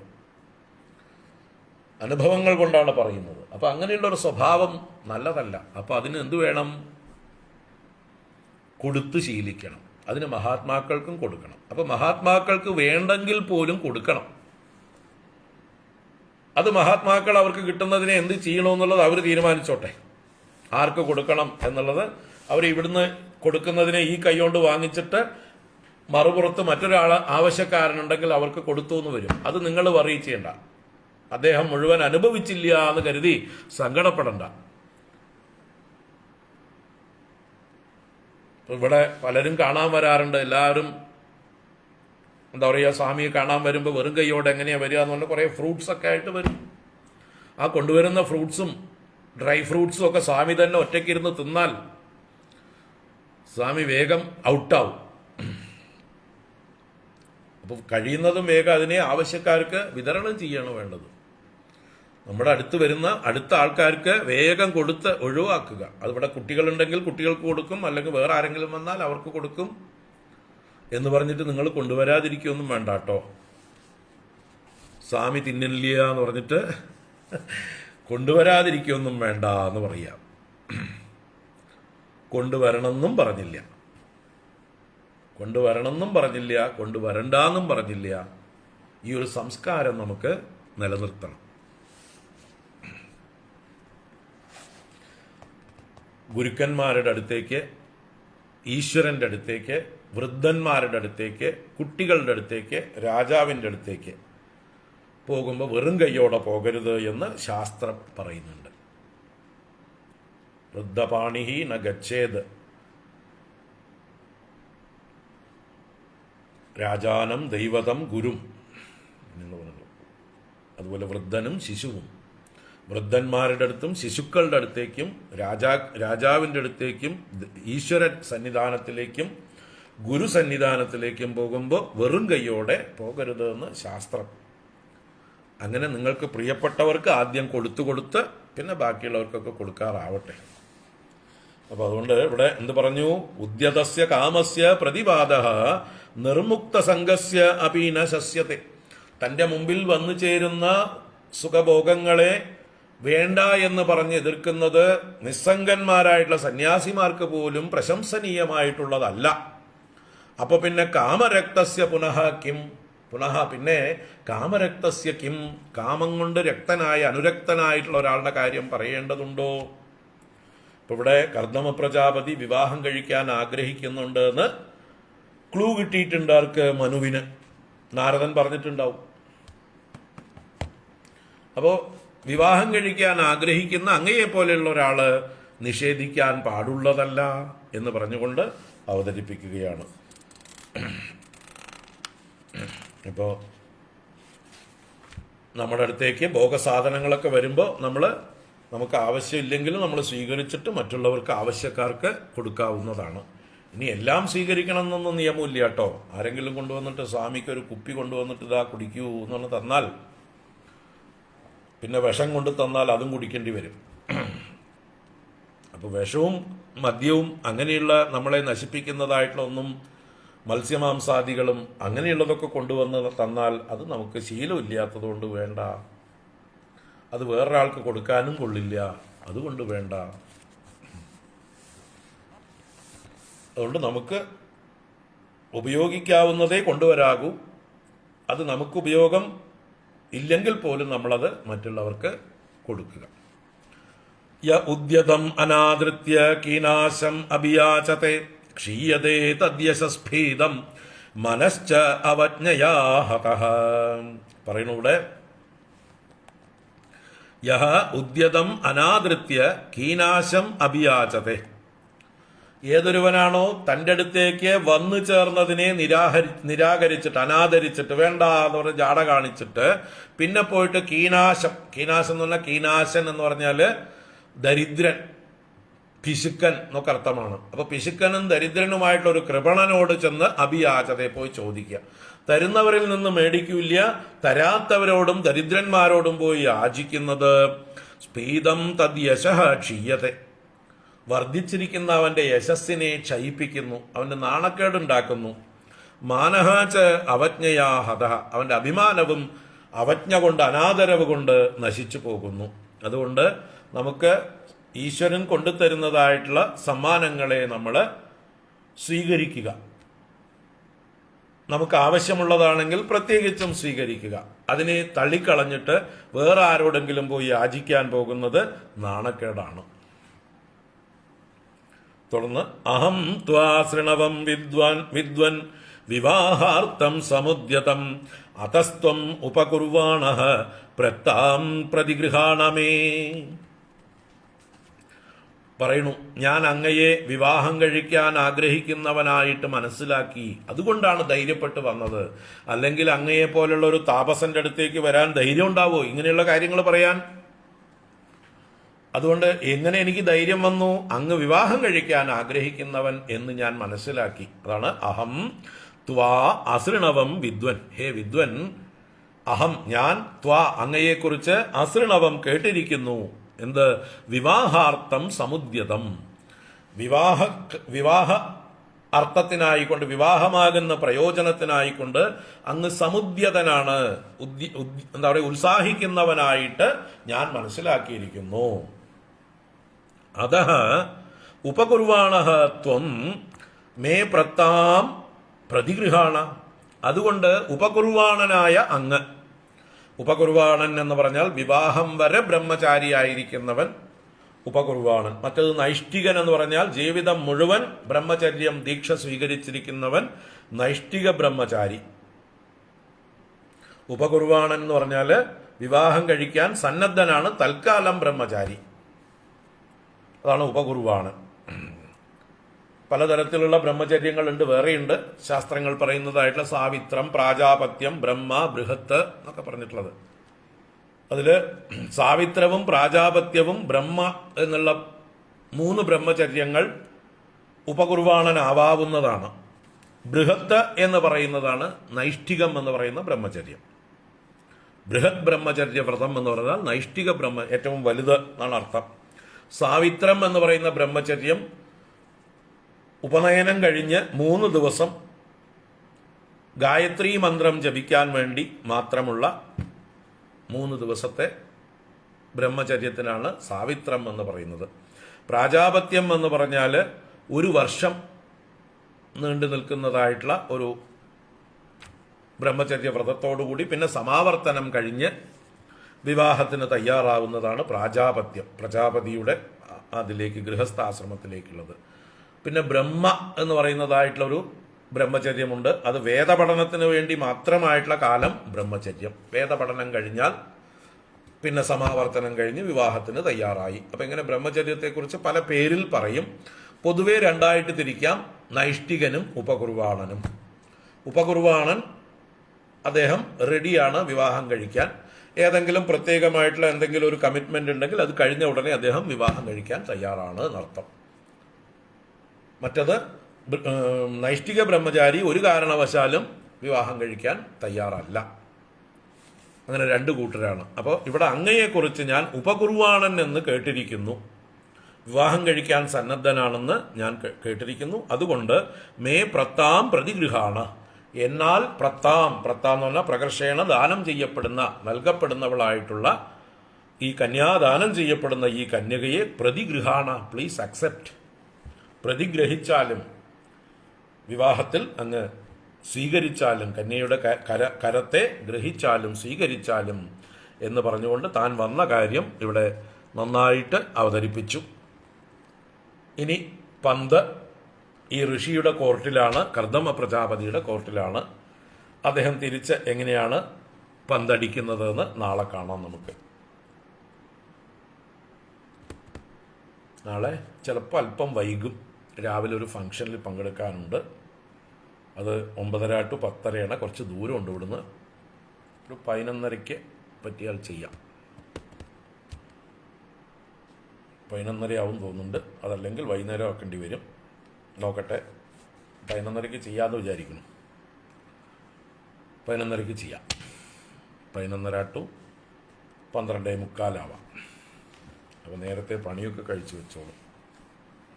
ഹരി ഓം.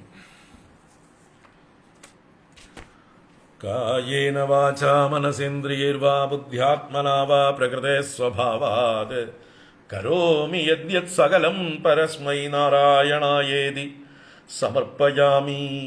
ഓം ശാന്തി ശാന്തി ശാന്തി. ഹരി ഓം ശ്രീ ഗുരുഭ്യോ നമഃ. ഹരി ഓം. നാരായണ. എല്ലാവർക്കും ശുഭദിനം ആശംസിക്കുന്നു. നാളെ 11:30 ഹരി ഓം. ഹരി ഓം.